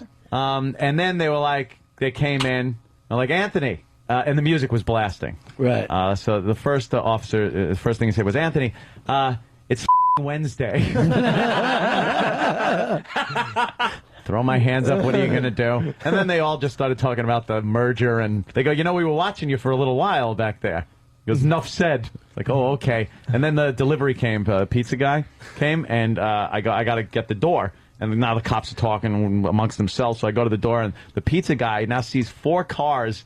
Cop cars in front of my house. He's like, what's going on here? I just give him the money. I go, nothing. Get out of here. You didn't see a thing. Didn't see nothing. Coolest house ever. Yeah. Whatever. The super bad cops are showing up. Oh, yeah. They were very cool. They were very nice. You know, they just said, keep the music down because the woman there, and they actually called her a too. They said she just bitches about everything. This place is sounding more and more like the Tate LaBianca. You can only hope for an ending like that, too. It just seems like we're heading here. Tate LaBianca. We got up. We tried to press the key. There was blood on it. We got in. First thing we saw was piggies on the wall. Effing Ronnie. Very good. Hey, we got to take a break, but Bianca. the one thing that needs to be said that you did say on Ron and Fez, I wish we had that clip. Not that you have to explain yourself, but people are like, wow, Anthony's out of control. Wow, Anthony's this. But what people need to know is, and you explained this on Ron and Fez, you were in 2 relationships that were pretty much 17 years. 15 plus years. If you count 3 relationships. 3 dude, relationships. The past 3 relationships I've had were 8 years for the last one. The marriage was 9 years. And the relationship before that was 6 years. So you're talking 23 years. 3 girls, 21 years. And a good boy. Yeah. And a good boy in those 21 years. Yeah. I mean, Christ. 6 years. And that's 6, 8, 6, 9, and 8. I can't get past the year and a half. Lucky you. What happens to me? I don't know. Sense, dude. The wheels start to wobble after 3 months. They wobble after 6 months. The power steering is gone. And after a year, it's like the 2 of the tires are missing. It's like those things in Cops where you know the guy's just going for broke. How do you do that? And at that point, you just hope the car doesn't break down on a road trip. I just you just hope it breaks down on the way to the supermarket or something easy. So, the point being, then Anthony gets involved with Jill. It looked really good on the surface to everyone involved. Yeah. But I'm just expressing relaying what I heard on Ron and Fez. Mm-hmm. And then you felt like you were going right into the same crap you've done for the last 20-some-odd years. But like, here I go. I'm right back in it again. What the hell am I doing? And that's, I couldn't have that. Mm-hmm. So instead of being honest and forthright, I decided to go the other route. Well, with my route. And safe to say you're having a great time, and this is what you want for yourself. Hey. So, and you know what? It should be said, we all like Jill. It should be said. We really did like Jill and all. And did you? No. Yeah, of course. She was great to all of us. It's bad. It was bad timing for Ann, and he needs to do what he's doing now, and that's fine. That's Ann's life. But I don't want to make it sound like we're just like beating up on her because we all like her a lot. Yeah. But we like Aunt more. Well, yeah, you got. Yeah, you got to choose your sides. It's yeah. And I get it. You're with you're with the same girl for a long time, man. Yeah. All of a sudden you're free. It's hard to get right back into it. Yeah, it really is. So there you go. And boy, do you not get right back into it. You just swing that thing around. God bless you. It's amazing. It's like he's roping steer with it. God, he's fantastic. It's been fun to watch Ann over the years. Just wow. I want to start hanging at Wow. Anthony's house. Yeah, you ought to go by. It's kind of a nice hang, definitely. So did the exchange happen? That brings us to today. Today, no, not yet. See, I talked to Keith yesterday. So it's going to be Keith getting your stuff. Keith giving talked, her what she wants. Keith talked to Jill also. Okay. And said he'll be by and take care of business like that. And that should be it? That should be it.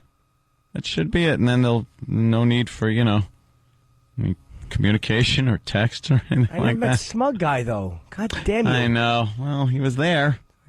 Yeah. Reporting from the jacuzzi. You know what I noticed today? What?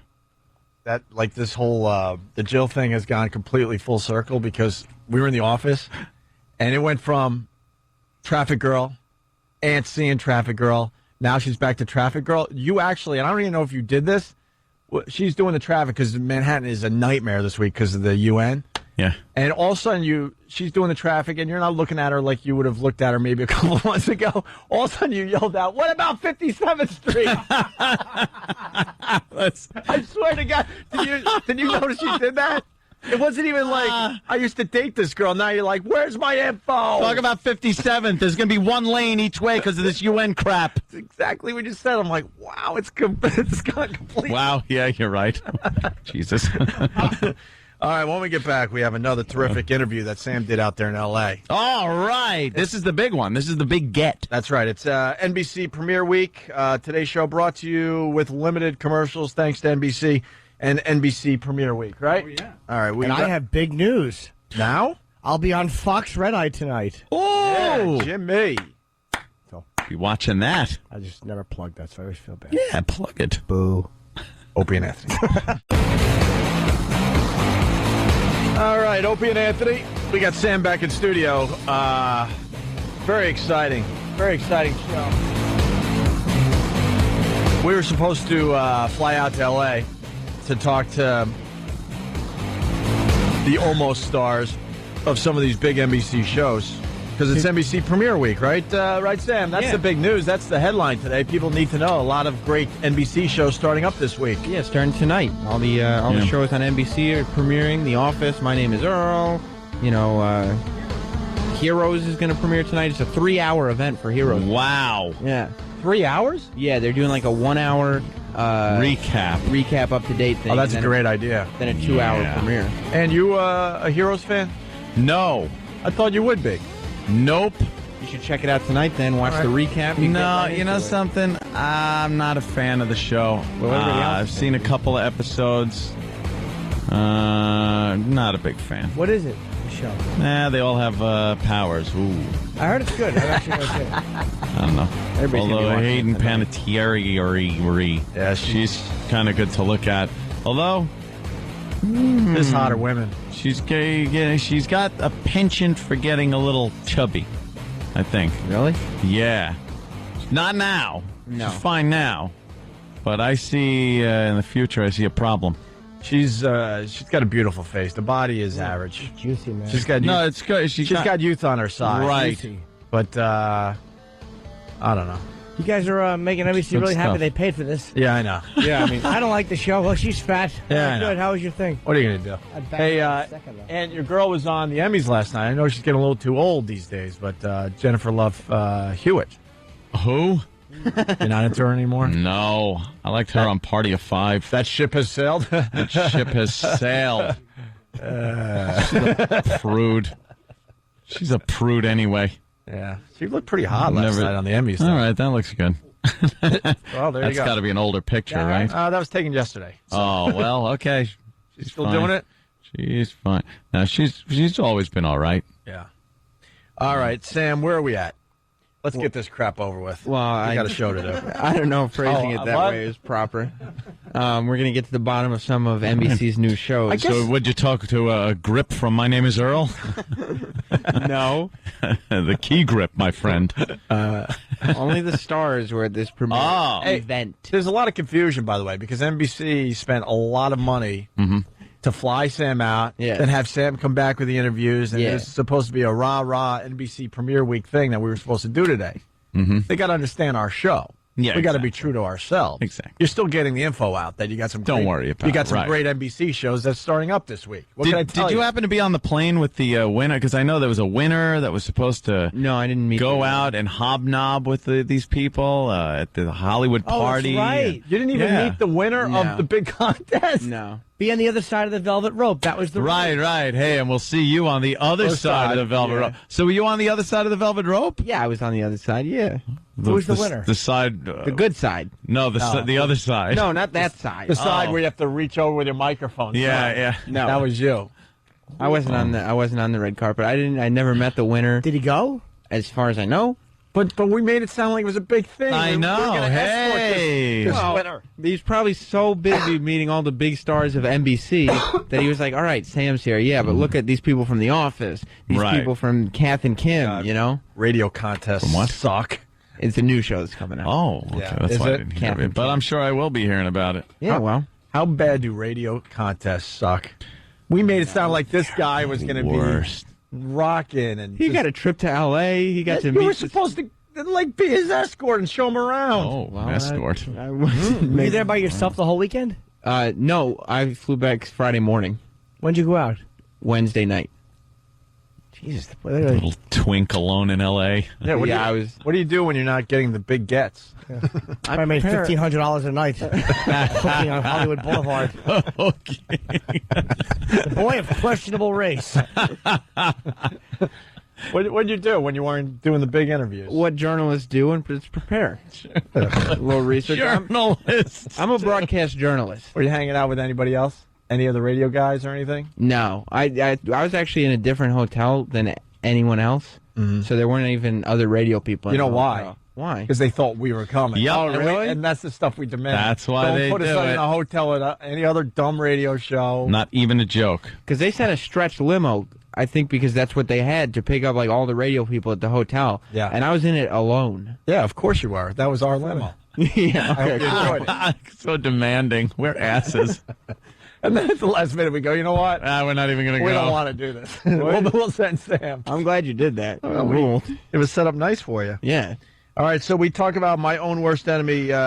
People might be just tuning in. This is another NBC show. It's, what? This is the premiere episode? My Own Worst Enemy. It actually premieres next month, but that's something that I What? learned while doing the interviews, not information that I had before. Oh, no. All right, so we don't have to Could talk be about awkward. this show then. No. It's a big NBC show. This is their big show because this is Christian Slater's. It's part of the premiere event. It's just not on this week. Right. Okay. It's part of the new fall season. Okay. And Christian Slater is Okay. starring in it, and Michael Okay. O'Malley is going to be in it. Who the hell is Mike O'Malley? Gee, I don't know. He hosted a little show called Guts on Nickelodeon. That guy? A little show named God. Yeah, which I got to the bottom of in Hollywood when I talked to him. Did you? Yeah. You were on Nickelodeon, if I recall correctly. That's correct. Me and Mike O'Malley do have a little something in common. Yeah. Hey, Sam talks to Mike O'Malley and brings up the show Guts. Yes. I'm here with Phyllis and Leslie from The Office. Howdy. Those two are still. What? If this doesn't prove my point from earlier, these zeros had nothing better to do than hang out with you the whole freaking afternoon. Do you have the right track queued up? This is a nightmare. Wait, I might not. Oh. That's all right. I'm sure they were still there. I'm sure they were still just walking around. Oh, Sam, you. Spit in Opie's face. Good. Oh, you got me good. No, I'm just Up top. all right. That's a good one, Sam. You'll be Is it missed. the right track? Oh, you're so fired. I had a great rant and everything. Sam talks to Mike O'Malley about Guts. All right, so we're here with Mike O'Malley from My Own Worst Enemy on NBC. Mike, what's the haps? What is happening? I get to play not only one part in this show, but two parts. So, Is everybody playing two parts? Because Christian Slater Christian's plays. playing two parts. Yeah. I'm playing two parts. Saffron Burrows is playing two parts. Those are the Jeez. only people we know playing two parts so far. Back in the day, you hosted a Nickelodeon game show Guts. called Guts. Yes. Nice. Guts is back. Guts is back on Nickelodeon. My family's got Guts. So I'm bringing that same preparation to My Own Worst Enemy that I brought to Guts. And let me tell you something. I prepared a lot for Guts. See, he tried to bring it back around to My Own Worst Enemy. Yeah, of course. He didn't want to talk about Guts. But you know what? the audience wants to hear about guts. And how I hate his. Did you get a piece of the aggro, Craig? I have a glowing piece of the rock. And I want to dispel a myth right now. A lot of people think that they did not actually get a glowing piece of the rock. They, in fact, did get a glowing piece of the radical rock. It wasn't just like a phony prop thing? No, it was like a trophy with a neon light inside made out of fiberglass. What's the rock? Well, see, in Guts, you had to climb the aggro crag to finish, it's like American Gladiators for aggro kids. crag. Yeah, and so if you got to the top of the aggro crag, you got to go home with a piece of it. Yeah. That was the big trophy. A glowing piece of the radical rock, a.k.a. aggro crag. Now that this show has been canceled, what happened to all the rocks? Glowing rocks. Gave them out to everybody. I guess all the kids and then Real all the special.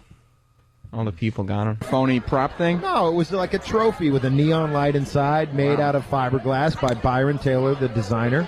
Do you think that, like, all the kids that won now just have the thing and the light's gone out by now? And it's Maybe, but you know what I mean? But they can watch My Own Worst Enemy, and a light will go off in their heart as they see a great show and shut up. I can't wait till he brings it back. I got to hear him bring it back. I know. I want to hear him bring it back. All right. You know what I mean? All those kids are probably old enough to go out and get that light fixed. All right, well, my own worst enemy Yes. is premiering this week, part of NBC Premiere Week. October 13th is when we premiere. October 13th, they keep giving me Yes. misinformation. What is that about that? I don't know. I think somebody's trying to make me Is there look something silly. that we don't know? No, it is not premiering next week. It's It is October October 13th. All right, who's the broad that you decided to cut out in post Yeah. production? She obviously added nothing to your interview. That's the chick star of My Own Worst Enemy. And she had nothing good to say, so you just cut her out? I guess that's her name. All right. Was she any good looking, or? She was all right looking, but I could tell, like, just on her vibe that she's going to be good on this show. Yeah. My Own Worst Enemy. Sam, right. Sam talks to the star. Yeah. Wow, you finally got a star. Here it is. 3 hours later, you finally got a star that we could play on the radio. Here it Did is. you get him in the parking lot or an elevator? No, me and him were sitting down and had a nice conversation. You'll be able to hear the whole conversation on onaradio.com. Cool. Oh, This Got is it in. Christian Slater. nice. Christian Slater, Ant, yes. Yes, Christian Wow. Slater. True He's romance. actually on the East Coast. Supposedly. He wasn't. Well, he will be November 15th in Boston. See how fun it is to slide plugs in? Oh, yeah. The Wilbur Theater, who cares? It's not important. Let's get back to the interview. My plug means nothing. It is fun, though. We're here with Christian Slater at the NBC premiere party. What's the haps? Thanks for having me. Good to be here. Oh, it's my pleasure. Please. Thank you. So you're starring in My Own Worst Enemy. Yes, sir. How is it being on the star of your own TV show? It's good. I mean, it's nice to show. All right. It Okay. sucks.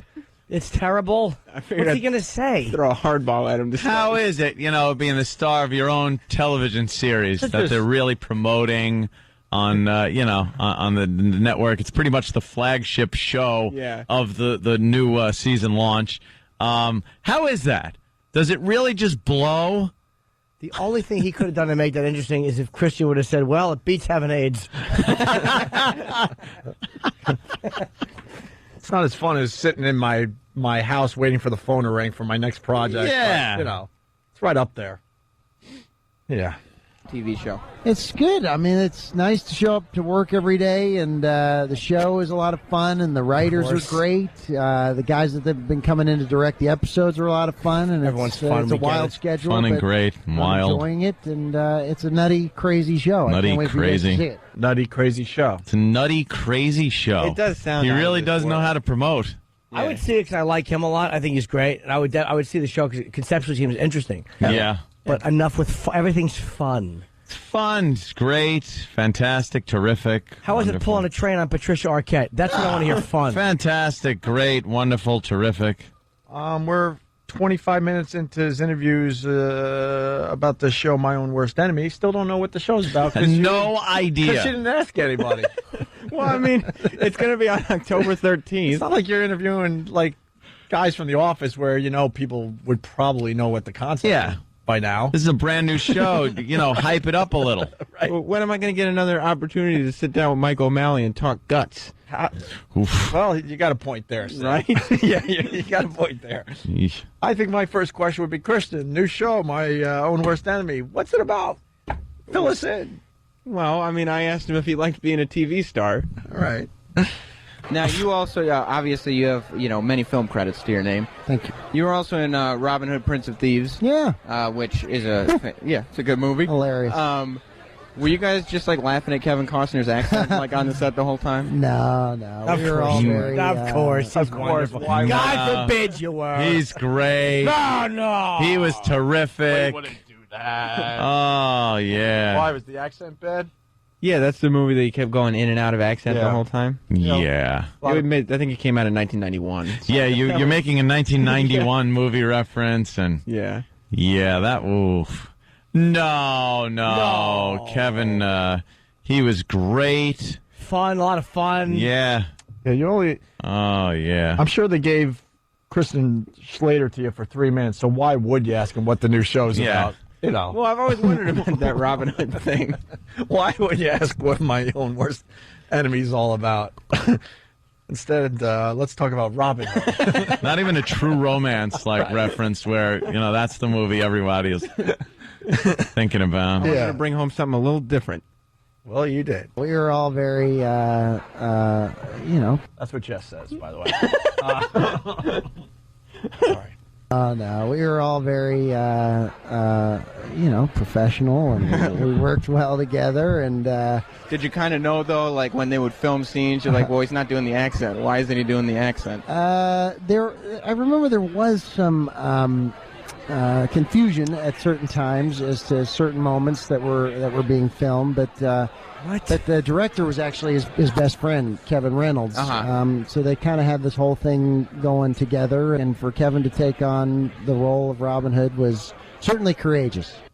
Have you ever heard anybody run in a circle like that without saying wow? Thing? No kidding. That was he was really protecting Kevin Costner there.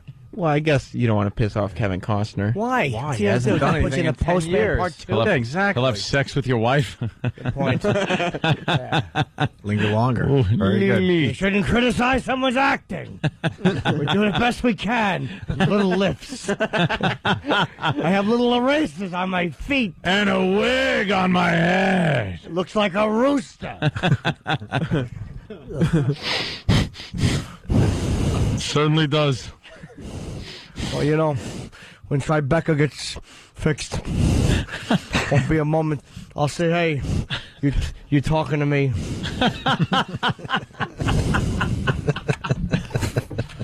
Shut up, Bob. All right. And this is how you wrapped up the great interview with Christian Slater. Yeah. Do you get worried that you'll get tired of playing the same character week after week? Well, that's the thing, though, with the show is that I get to play two characters, so it doesn't get boring. Knock on wood, it hasn't, and the way that the show hasn't been on yet. The show. He goes, it hasn't gotten boring yet. The show hasn't been on yet. That we still know anything about, but that show filmed a few episodes. Mm-hmm. He goes, he plays two people, so it would take twice as long for him to get bored. I would think. Yeah. I was thinking, I honest to God, was waiting to get a moment so I could say twice as long, and then you did it for me. Didn't really get a laugh. That's all right. It's more thought-provoking. Yeah. That's what I say to myself all the time.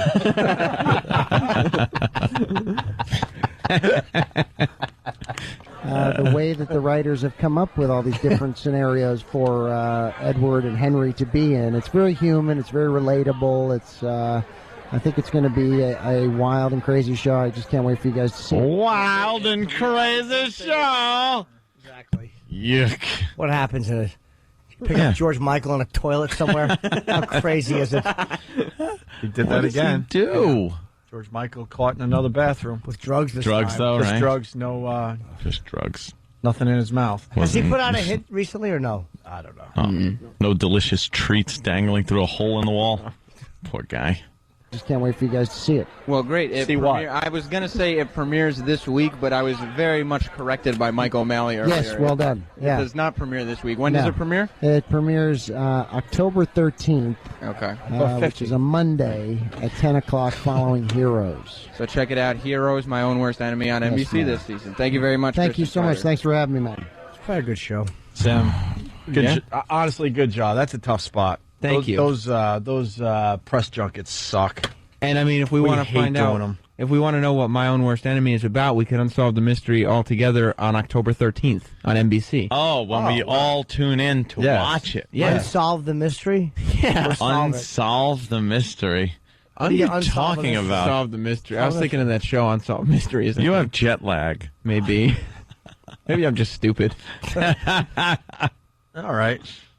NBC Premiere Week. That's that's great. It starts tonight with Heroes. Yeah. I can't wait. You guys are definitely in the minority for that Heroes thing because everybody's going to be watching that tonight. Well, I'm more a Lost person than Who watches Lost? everybody. Nobody watches Lost.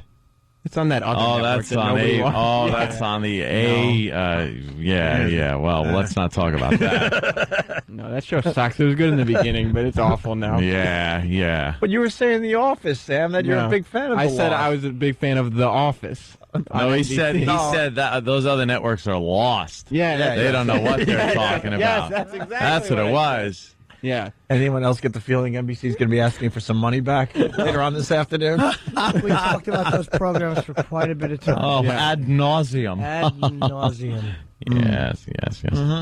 Well, tune into all these fantastic shows on NBC. Heroes tonight, The Office, and My Name is Earl later this week. October 3rd, Down and Dirty with Jim Norton on HBO. Oh, yes, Jimmy. Thanks, NBC. That's another network. Why is cable network? Why is CBS promoting NBC? Because they're dummies, man.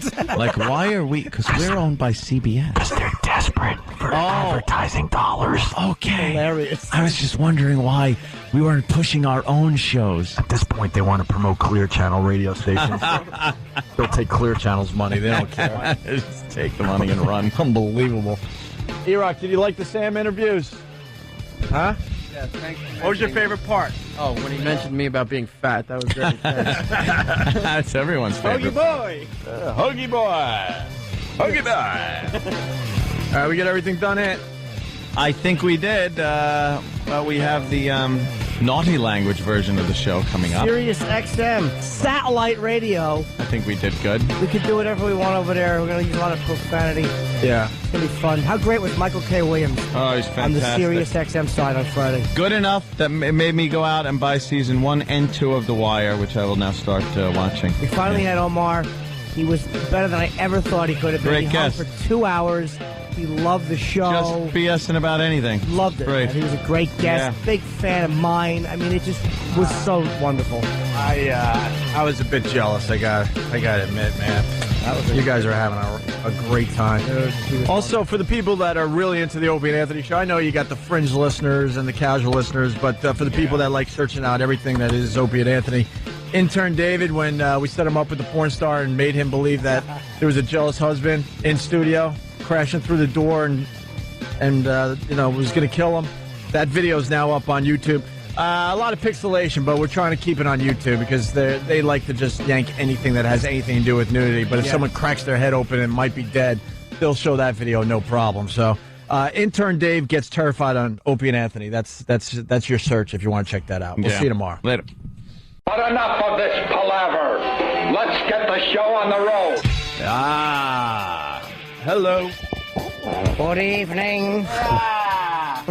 Here we are on XM, Sirius XM. Yeah. Saddle. Siri EBS XM Satterrestrial. Why don't they just call it Siriexus? Siriximus. Yes, Siriximus. How about fucking eczema? How about rosacea? It's fucking XM. Sirius, you won the fight. You got the company. Big deal. You got bigger dicks. However your name. Take the XM's name. easier. FM, AM. Sirius. What? Yeah. Are you serious? Yes, an XM. It's Opens it easier. up to jokes. This was a hell of a takeover. Every Thursday, people are getting fired at this point. Oh, is that what it is? Thursday's firing day? If they're listening in Washington, call in sick this Thursday especially. This is going to be a bad one. Thursday, there's a bunch of unfolded boxes waiting at the door for you to pick up. Oh, yeah. Fold it up into a big box, get to your desk. I love how they say it's a merger because it was a hostile takeover. Yeah. Load up your little Ziggy cartoons you pinned up in your cubicle. Fucking It's over. Mel was like Gordon Gekko at Teldar Paper. Yeah. Yeah. I just Doing right? Yes. Yeah, yes. I just like looking at you confused like that. Well, that was a great reference.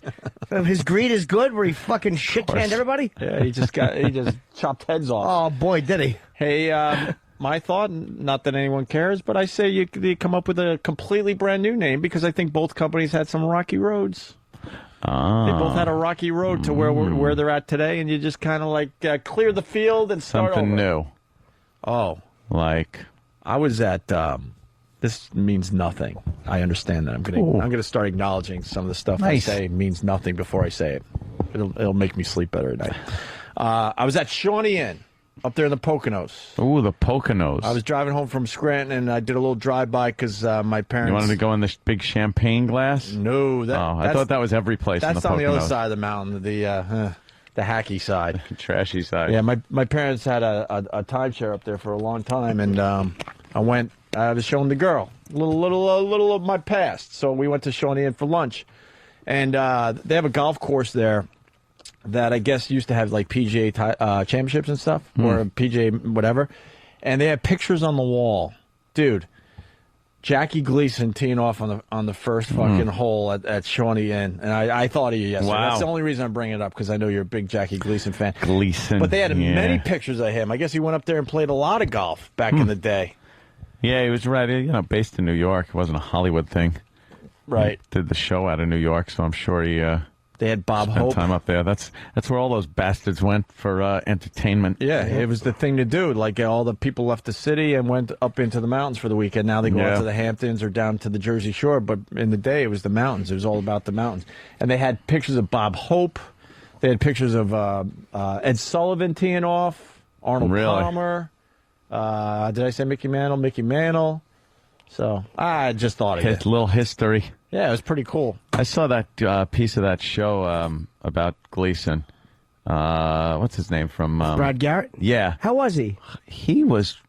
It's so hard for anybody to capture Gleason. Right. You know what I mean? Especially, when they had the scenes of him doing the show, and they had him doing the lines that you just remember Gleason doing, and Alice, the woman that played Alice, was doing her lines, and some of the lines are different than they are in the show. I don't know whether they were able to get rights or it was a problem. I'm not sure. But he fucking looked... They made him up where he looked like him. But he's not fat. How'd they do that? I don't know. They put some kind of prosthetics on him where he looked like Gleason. And not only the makeup, he was able to actually make some of the faces that Gleason made, and his mannerisms were really good. The voice wasn't really there. And like I said, like when they're doing scenes from The Honeymooners, you're just so used to seeing Gleason do it with Audrey Meadows that seeing anyone else do it, it's like, oh yeah, you're trying too hard on this line, and but he did such a good fucking job in that. Really looked like him. I do an amazing Gleason voice, but I can't do it. Obviously, don't look like him. Oh damn! Let me hear. No, I'll do it. Oh, all right. Here comes Ted Gleason. I didn't even think of that, but no, I wouldn't do that. That's a different character. Oh. Go to the moon, Alice, because there's no atmosphere. Ted Gleason was never was Jackie's unfunny brother. Ted Gleason. And he just repeat everything Jackie said, trying to be funny. Yeah, but he would kind of just ruin it. You are a blubbermouth. No, it's blabbermouth. Oh, excuse me, I was talking to Iraq. I lost you somewhere. What was this? A movie? Yeah, it was like a kind of a TV movie that was made a couple of years back. Okay. I have that too. I've never seen it. Really? Yeah, yeah, it's pretty good. It shows some of the behind the scenes stuff of how he went from doing his variety show to doing The Honeymooners, and how the producers were like, "No, this is stupid." Because people aren't going to sit there and watch a half hour based on one sketch that you do. And he put his money behind it because the producers weren't paying for it. Didn't it not do well in the ratings, too? Like it was never... at first, but it wound up being, he always regretted not continuing and doing more. Oh, really? Because they actually had Brad Garrett. Is it Garrett? Garrett, Garret. Yeah, Brad Garrett doing... older Jackie Gleason doing an interview, which was really fucked up with remember the gray mustache he had and everything? They had him made up like that and doing like one of Jackie Gleason's final interviews, Oh, where wow. he talks about regretting not continuing with the Honeymooners But he a did little a lot longer. of episodes, didn't he? How many Nah, episodes? just the real ones are only the 30. 39. 39 episodes. But that a little insight on how he was a womanizer. I mean, some of the Jackie Gleason dancing girls were kind of his squeezes. Yeah, and they have Yeah, a lot of him when squeezes. he was doing that skit where he fell off the ladder and really broke his leg. So he's in the hospital, and there's some girl just like rubbing his head and everything, and he's like, "Hey, baby," rah. And then his wife walks in and just starts really giving him shit. He apparently tried to hide the girl in the closet. I was going to say, but good boy, Ian. Good boy. but it was cool. It was a TV movie, and you knew it, so you kind of go into it with that. But being a Gleason fan, I thought it was pretty cool. Well, Jackie was fucking great, man. He was like one of those guys that were like, the boys are fun and broads are load receptacles. Yeah, that's pretty much it. He was just a womanizing, drinking motherfucker who just wanted to have a little fun. Apparently, there was something with his father, though. He had some issue where he was trying to please his dad, which I don't know if they added it for drama or if that was really the case. But The real guy probably didn't care. yeah, who gives I a told the shit. story once, like, Just yeah, whatever. grab a bitch by the head and start There you fucking go. suck my dick. There you go. Well, suck no. my pudgy dick. he would have everyone would travel on a train, and he would get music, and They it would would be have a party. fucking Yeah, yeah. party, man. It was all Yep. guys smoking cigars and playing cards, fucking laughing. And I guess he'd have chicks there to fuck, but I mean, he Yeah. wouldn't bring the Oh, yeah. girls. No, the girls were there. They were in the back car. Exactly. Go to the back car and get laid, and then come back and have some more fun with us. But I mean, their wives and chicks. He wouldn't. Yep. Bunch of broads are fucking like hookers. They the cast that they got was pretty good too, because the girl that played Alice was really good, and the Norton character was amazing. I don't know who they got to do that too, but really pulled that Cedric off. the Entertainer, I think. Yes, right. It was Cedric. But even he was saying stuff in the show like, he said, "Oh, do you know where?" Somebody asked him, "Do you know where Jackie is?" And he goes, "I don't see him until we're on the air." Like it seemed like Art Carney and Jackie Gleason didn't really have any kind of a rapport with each other off of the show. I heard that Gleason had this thing he would do too, where he forgot a line, and I think of this every time I watch The Honeymooners. If he forgot his line, he would rub his stomach, like if he was trying to remember. I don't know if that's true, but it makes sense because I heard he hated to rehearse. They were great with bailing each other out, which is something the show needed because, they didn't rehearse. They just kind of went out there, and if somebody flubbed the line, the other person was able to pick up and without making it awkward, make the person remember the line by saying something or goofing on the situation that they forgot the line. It was really a bunch of very talented people on that show. they were real, except for Trixie. She was talented financially though because she's the only one getting paid for the fucking. Her brother was show. a lawyer, I think, Yeah. right? Joyce Randolph. Yeah, They were real. He said, "We'll take some money." But they were real entertainers. That you know what I mean? Yeah, where you 'Cause could they go all out there came- and wing it. They all came from the stage, and where like you're performing every night, and if someone flubs a line, you can't Yeah. say, "Wait, we got to do that over." You got to just go with it. He And- and got they done don't- with the show. They'd go out on the stage and, he'd talk to the crowd and shit like that. Mm-hmm. You never fucking really get that kind of shit and get people that are able to work off the cuff like that. It was live. It was live Yeah. TV, and in those days, it was like they had no content freedom. Like you couldn't even think about sex. They had a real narrow corridor. Yeah. And now when these dumb sitcoms promote, they're going to go live one time. It's like, whoa. Oh, well, how are they going to do this? Jackie Gleason and the rest of them are rolling their Yeah. eyes wherever the fuck they are going. We did this fucking every week. Yeah. Please. And they make it such a big deal. Yeah. Live, something might happen. I went out live twice. The original Colin Quinn show was the 3 episodes he did on NBC. Oh, right, yeah. Which were 9:30 on Mondays, and I was on 2 of them. And you went out live. It was live TV on NBC on the SNL stage.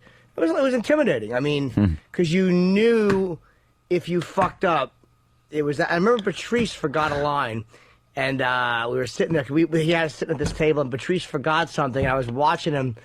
And it was so funny to me that I knew what I forget. I knew the line, but he was reaching for it. I'm like, oh God, he fucking forgot what he was supposed to say. This idiot. It was wonderful. Watching your friend fucking forget himself. Yeah, I would love to see those now. I forgot about the NBC. I watched it episodes. recently. I watched the Forgot all about monologues, that. Colin's monologues on NBC.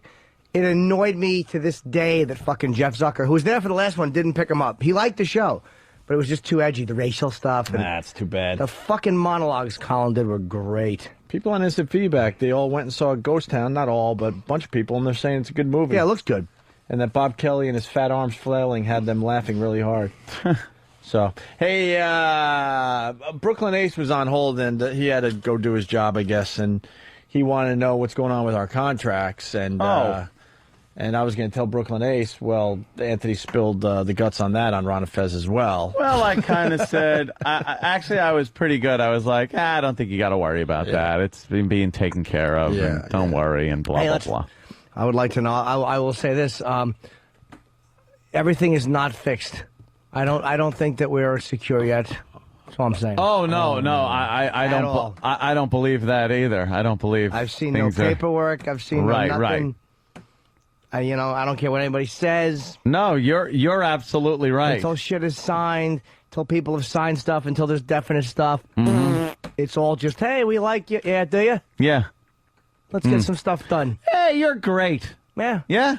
How about a little thing that rhymes with schnontract? That's how I do it. I'm clever.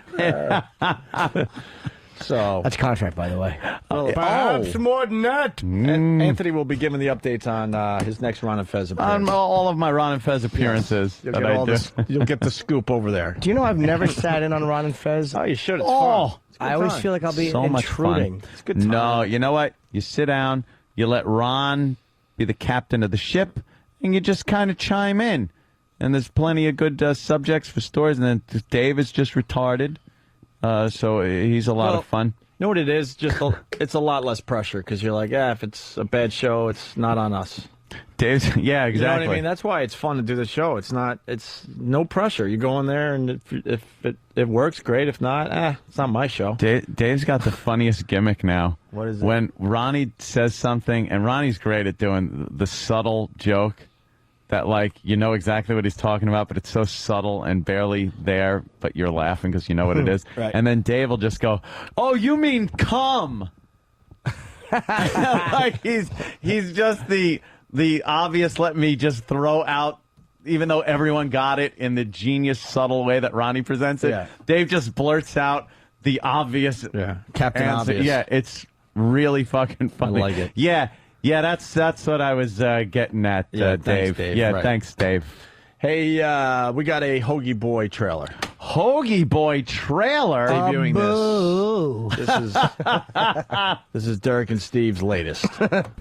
In a world with unlimited food possibilities, He's a giant cape napkin around his back. one man refused to stop eating. Pocket full of chips. A crunch, a crunch, a crunch, a crunch. A crunch, a crunch, a crunch, a crunch. And eating. And eating. Where's my hoagie slippers? He puts his feet in their actual hoagies that he's taped up. Yes. He drives a hoagie mobile. Car runs on vinegar and oil. Coming this winter. Hoagie Boy's enemy is not kryptonite, it's an expiration date. And sometimes he eats it and gets all sick and he's shitting. Diarrhea from bad hoagies. Eric Nagel is... He's not allowed into the halls of justice because a lot of times he liquid shits down his legs. Superman slips in it. It's all mad. He gets paralyzed. Hoagie Boy. And he just walks into the room slowly with two hoagies in his hand. And he takes a bite out of each one while a crime's being committed. Just watches the crooks. He helps no one. Bravo. Good job. Hoagie Boy. Hoagie Boy is Hoagie a cunt. Boy stinks. Hoagie Boy fucking stinks. He's a fucking boob. Hoagie Boy is a boob.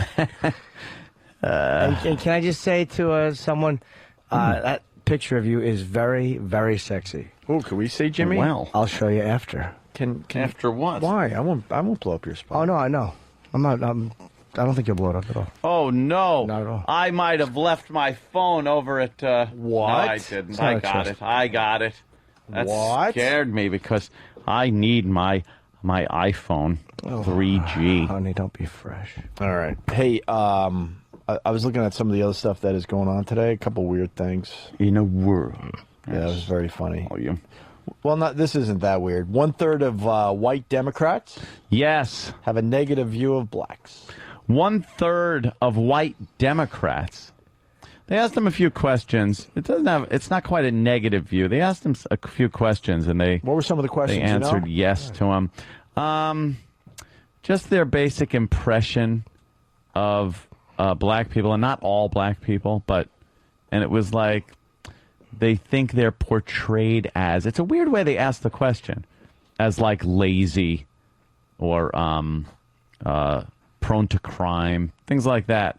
And that's how they answered it. So I don't think it's that accurate. Mm-hmm. And I asked some Republicans. I'd like to see those numbers. If 1/3 of Democrats. I think the reason you say it's not accurate because you think that it should be 2/3. It should be. Because I'm shocked to hear you talk like this. Well, I never believe stats because it's all in how you ask the questions. And you taught me a lot about stats, and you never took a stats class. No, nah. I learned a lot about stats from you. It's so ridiculous how they could make things seem one way, for their own purpose. What was Percentages are the best. What was the one about families that really opened my eyes? You said something about families that eat together. There was a survey. Yeah, the kids are less prone to use drugs. Right. Something like that. And it's like, it has nothing to do. If a drug-using child and a shitty family get together a few nights to eat, the kid's still going to do drugs. It's like if you're in a family that does have dinner together, you probably have a good communication with your parents, and that's what keeps you off the drugs. Not this magical, we sit down at the dinner table cure for a kid doing drugs. And percentages, it's like the highest, they say that the fastest growing population of people getting AIDS now is elderly women.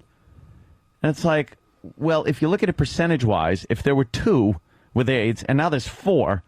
It's a 100% increase in the number of people, but yet there's only 4 on the face of the earth. So they can make it sound like, wow, old ladies are getting AIDS all over the place. Old ladies are getting, stuck in the fart box. And it's still primarily gay men and African Americans that are getting a disproportionate number of cases of AIDS. They do that stat. It gets the people talking. Fucking intravenous drug use and unprotected and unsafe sex. That's what you're getting. The old people. They like to fuck. They like to fuck. They like to... We like to fuck. Oh, she's cute. Will you let me see the picture, Jimmy? I'll be dead right now if it wasn't for my AZT. We do have Independence clips today. More for you. You asked for them. Got them. Good. Jack, South Carolina. How are you?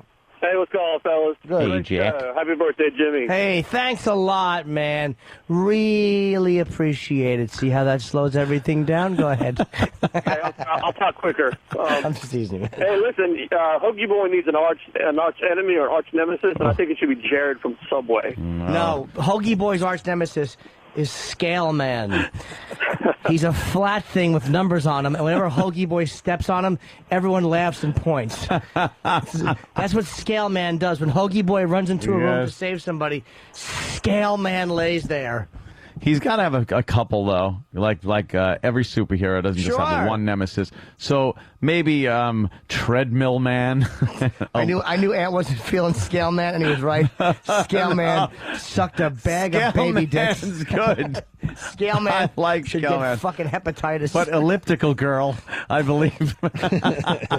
What about, does he have a sidekick? Did we talk about that? Hoagie Boy and his sidekick? He tried one, but he hurt his back. And he slipped out of his hoagie shoe. His hoagie slipper. He fell out of his hoagie slipper. I'm sorry, he's right there. Yeah. Oh, look at him. Shaking his Hoagie head. Boy suck a dick. Rolling his eyes. Poor Hoagie Boy. Eyeing his roll. Use that already? You certainly do. I think I did the other day. With the same zeal. I apologize. With the same zeal. I'm such a phony. This is weird, too, today. Led Zeppelin reportedly planning on touring. Oh. Which isn't weird. A lot of people want to see the Zeppelin again, right? Sure. They're planning on touring without Robert Plant. He wasn't really a big part of the band, to tell you the truth. Very replaceable. No, he was. He was the lead singer. Literal Jim. What are you talking about, literal Jim? How do you? That's just silly. How do you fucking tour without Robert Plant and call Yeah. yourself Led Zeppelin? The Doors try to do that crap. I know. Yeah, it doesn't work. And they had some cool singers. They had the dude from the Doors Cult. went out to try to be Led Zeppelin? It was so silly. Yeah. They're like, what are you doing? We don't exist yet. You're dead. I don't know what I'm talking about. I'm just tired. It doesn't. Yeah, that doesn't quite work. You could probably get people though that sound like him. There are enough people out there. Well, that's the latest trend because David Coverdale. Well, yeah, We get him. Maybe the guy from Tesla. Maybe. But no, we talked about this recently that the latest trend is bands just going out and getting the new singer that sounds exactly like the singer. Yeah, that doesn't sounds feel and like looks doing like it. they did in their heyday. And that's Journey. Journey. Oh. Yep. And Boston doing it with the guy from Home Depot. Remember Yeah. that break we did? But at least he died. Like when you look at that guy, Brad Delp, yeah. All right, he's dead. But Steve Perry's alive, and this fucking Asian kid is fucking. Not to the band. He's dead to them. Yeah. Fucking, they That hate Asian him. kid is. They really do hate him. Yeah. Yeah. And now that's the latest thing. And Zeppelin's going to go down that road without Robert Plant? Come on. What? Just because Robert Plant ain't that good these days. We've been through that plenty of times. I just don't. I ain't feeling his vocals no more. I'm a huge Zeppelin fan. I can't imagine paying for a ticket to go to Madison Square Garden to see like Zeppelin without Robert Plant. You know, I'd rather hear an out of tune Robert Plant. Dude, it would be so cool to just see fucking Jimmy Page and hear the songs the way you remember them. Fuck if Robert Plant don't want to be up there. Get a guy with some curly blonde locks and shove him up there to fucking sing like he's got no balls. Florentine 10 years ago. Yeah, Florentine there had you the long hair. go. Why? Well, and not only are they thinking of touring without Plant, they're writing new material.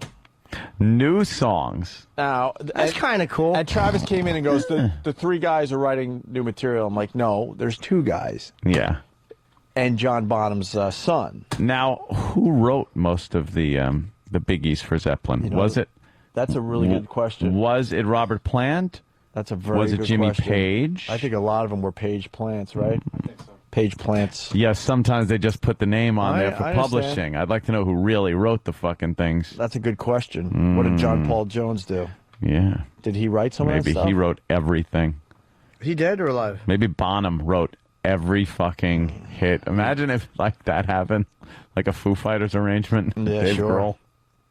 So, and Robert Plant, Travis pointed out, is doing very well with. He doesn't need the Zeppelin thing anyway. He's what is Going he? out with a lute these days? Pretty much. He's doing like folk music with that broad. Oh, What's her name? Alicia Krauss. Alison Krauss. Allison, right. I'm sorry. Alison Krauss. They had a Grammy record together and everything. They're successful. I didn't realize how successful they were. They were at Bonnaroo, and I thought they were like, "What the fuck is this pairing?" I actually said that. I'm like, "What the fuck is this pairing?" Like angrily, like I was onto Yeah, something. you have to. I don't know if I ever heard. I haven't either. Do we have their single? All right. Is this the girl from Benson? What? My teeth hurt when I said that.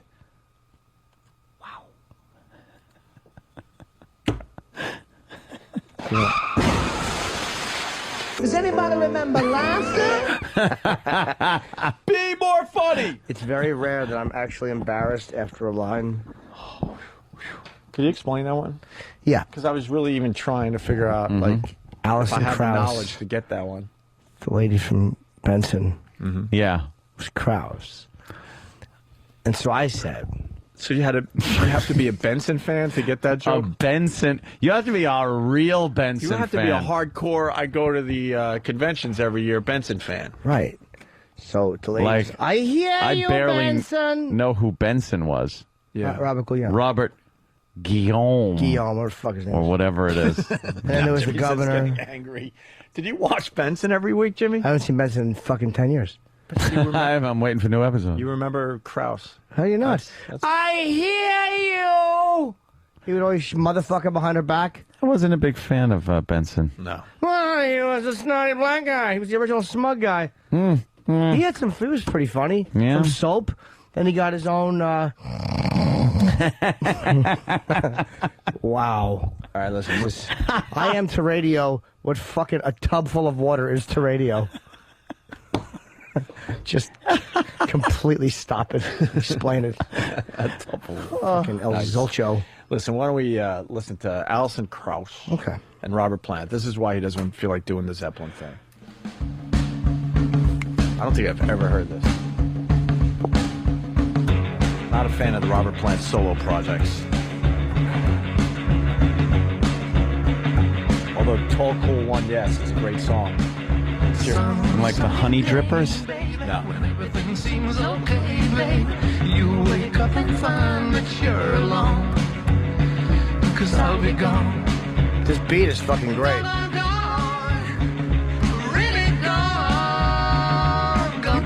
Yeah, but you can't make a bad song using that beat. All the This is the Beatles. It's all of them back in the day. They all had that kind of like. No other man. I wanna be your lover, baby. I wanna be your man. That's what song this is. Buying a stairway.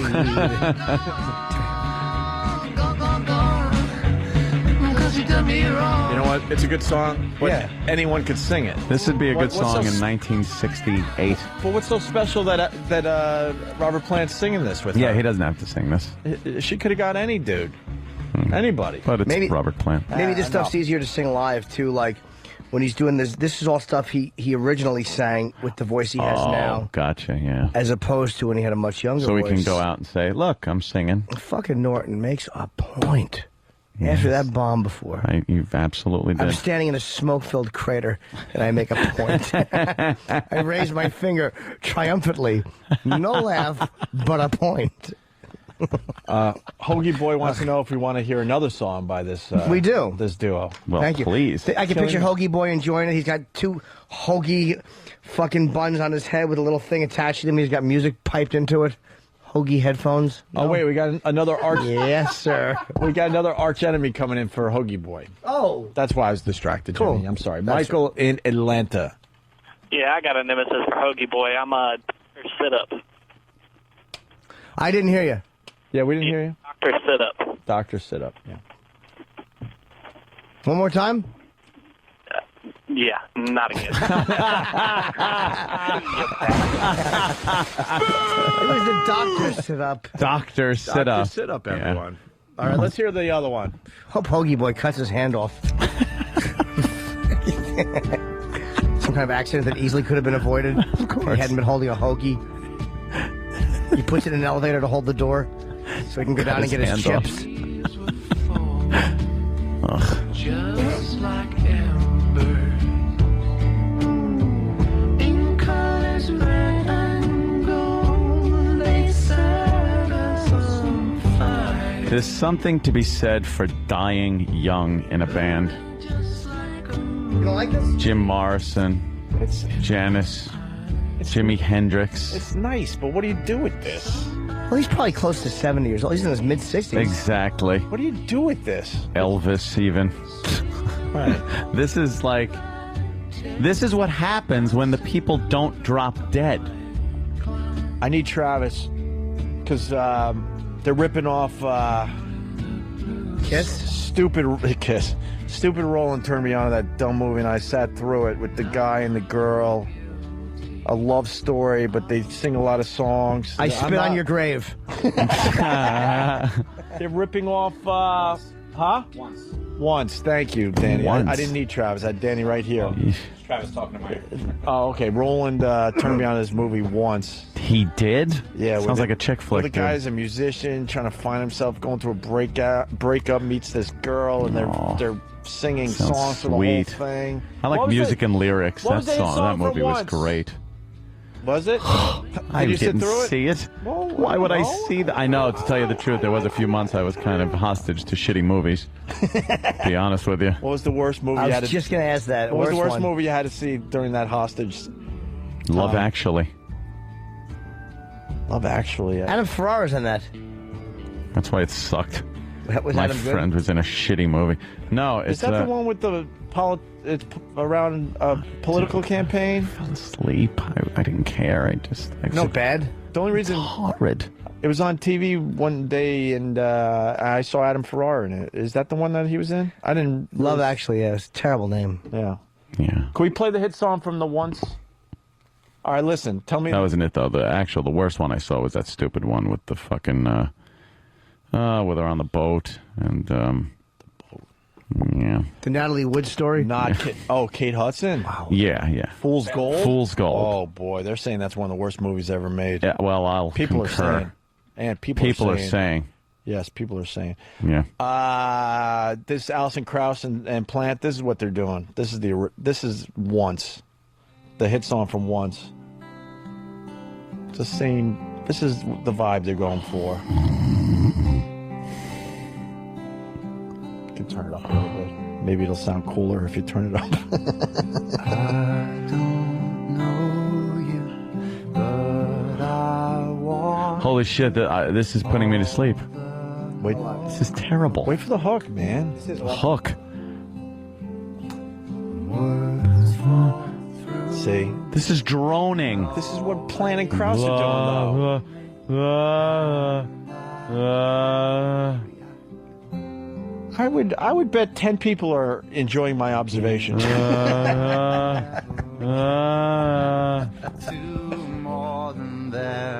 fucking awful. All right, here comes the hook at least. Is it?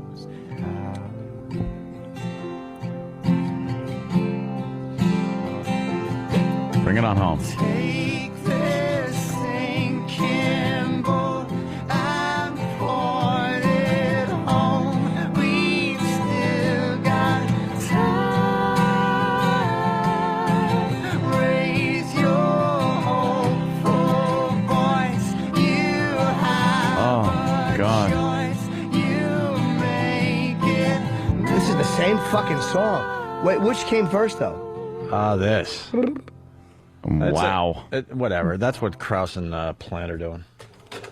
Jeez, that's horrid. That was a huge soundtrack and a huge movie for the chicks out there.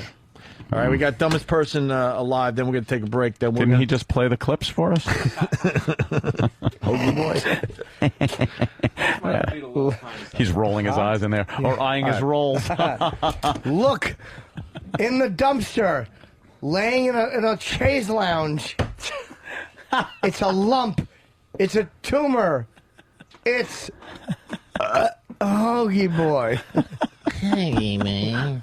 Danny's got a setup for the Dumbest Person. Look, today. in the toilet. No? Okay. Under my shoe. Hardening and turning white on someone's lawn. It's hoagie boy.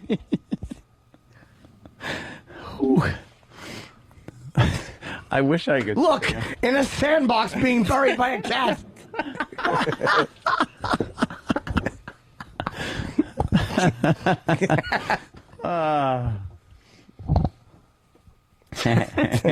Hoagie boy. Hoagie boy stinks. He's the fucking worst. His hoagie shoes are so old, he actually has to tape it with duct tape the rolls around his hoagie feet because his shoes always fall off when he clicks his dumb heels. He clicks his heels whenever someone says hoagie because he thinks he's getting one. And his little hoagie shoes fall off. So he had to duct tape the fucking buns closed around his fat feet. Fucking hoagie boy steps on a rusty nail. Hoagie boy's taking on a life of its own, and everybody wants in. Nick in Massachusetts. Nick. Yeah, how you doing, guys? Hey, Nick. Hoagie boy, let's see if you can survive your arch enemy, Gymnasium. Gymnasium. Yeah, just pause a little bit, Nick. That's good. It's a good line. Let's say hi to John in Brooklyn. John. Hey, guys, I want to say that was an awesome movie. You know why? I can totally explain Once to you, and you guys are going to be like, oh, yeah, I never thought about that before. Yeah, go ahead. Once, you guys were ever in a garage band? Yeah. That movie is all about what it's like to be in a garage band, because the big scene in that movie is they go into some studio and they want to make an album, and the producer's like, yeah, whatever. Mongo. Yeah, his sidekick is Sloppy Joe. That's funny. Joe. Hoagie Boy and Sloppy Joe. Let's go to Scott. Sloppy Joe has little Sloppy Joes on his feet, so no one wants him on the shag carpeting. Get Sloppy Joe off the white shag. Hoagie Boy. Let's go to Scott in California. Scott. Hey, I got a good sidekick for the Hoagie Man. It's the Hoagie Snacker. Boy! Yeah. Go ahead. The sneaky snacker. I hope you're killed in a fire. What? He was just trying to contribute to the Sneaky show. snacker. But he was trying, Jimmy. Hey, I hear him all the time Shut talking up. about sneaky snacker. Should have done with jet fuel on you. All right, dumbest person of the day. That's Hoagie Boy. What's this about? Yeah, this video's been making the rounds the last few days. It's a woman. She's taking cell phone video out of her car. Like, she's driving and taking a video out of the windshield of her car. Okay. And she's describing what she's seeing. That's pretty much all the setup that you really need for this one. Is this the same lady that does all that, the rainbow? No. It's a totally different chick. All Totally right. different Really? chick. Yeah, so just keep that in mind. All right. As you listen to She's this audio. driving. She's taking a cell phone video. A cell phone video out the window. All right, here we go. Alrighty. Man, this truck driver is insane. We're on 35 going north, and he is moving in reverse up 35. I've never seen anything like it. He must, I mean, I'm going 70 miles an hour. Oh, no. And he's going faster than me in reverse on All right, shut it. 35. Shut it. Please. Crazy. Okay. You want to play What's Wrong with This audio? Yeah. I know what she's fucking seeing. I think it's 'Cause obvious it's to freaked everybody. me out a couple of times. Oh, really? Yeah. It's freaked me out a couple of times. I'm like, what the fuck is... Oh. But why would it freak you out if it looks like it's like on an angle a little bit? Sometimes you can't tell if you're looking directly behind. This video is being shot towed. from exactly. She was shooting it from directly behind. So a truck was being towed, obviously. Yeah, a truck's being towed. From her perspective, it looked like it's going backwards. It never freaked me out that I thought the truck was doing 70 backwards. It's just if you get a quick glance at first, you think maybe somebody's driving the wrong way down the highway. But instantly you go, oh, yeah, okay. it's being towed. That This can't be dummy, possible because I've been on this earth long enough to know that it would be ridiculous to actually think that. This dummy for longer than a second actually thinks the truck is doing 70, going faster than I am. Jesus. Is there more? That's it. No, unfortunately, that's it. But the fun part of that video is actually reading the comments, and like on like the 8th page of comments, after like 350 other people, somebody has to go, well, it's obviously being towed. It's like, well, yeah. Yeah. 1,000 people already beat you to the punch on that. Yeah. All right. Dumb broad. We got to take a break. Some great Hoagie Boy stuff coming in, too. What's a Hoagie Boy? Arch enemy Jenny Craig is coming in. Scott from Massachusetts. All right, listen, we're going to take a break. We have our super agent here today, super agent Yes. Bob Eatman, and we are... This is what goes on when things like contracts and things like that come up. Yeah. We're very committed to continuing our show for the listener. But not today. And it takes, well, sometimes it takes a sacrifice, and people say, well, that's been a lot lately. Well, this is the time. But once, things are all taken care of, right, then, we're back to normal. But during this time, there are appointments and meetings and things like that supersede all other commitments. And that is the truth. We're committed to continue, which means we have to leave early today so we could get that done so we could continue. Right. Right? So we can go until, What we're going to do, though... 11:30, 11:45. We played some of the highlights, but I was sitting home on Friday, and I was just glued to the radio. Anthony spilling his guts on Ron and Fez. E-Rock spent most of the morning kind of cutting out some of the fat. Not that there was much. E-Rock. And got to the meat and potatoes of... They thought it was a suicide attempt. As he always And we got to the meat and potatoes of Anthony's visit to the Ron and Fez show, which was just great. Him spilling his guts about, the relationship that just ended, some of his past relationships. Sure. And I think it's definitely worth replaying again, especially because we got to check out early today. Yeah. So after the break, you're going to hear Anthony on the Ron and Fez show from Friday. It's really, if you haven't heard it yet, it's worth sticking around for. And we'll see you guys tomorrow, all right? Right. All right.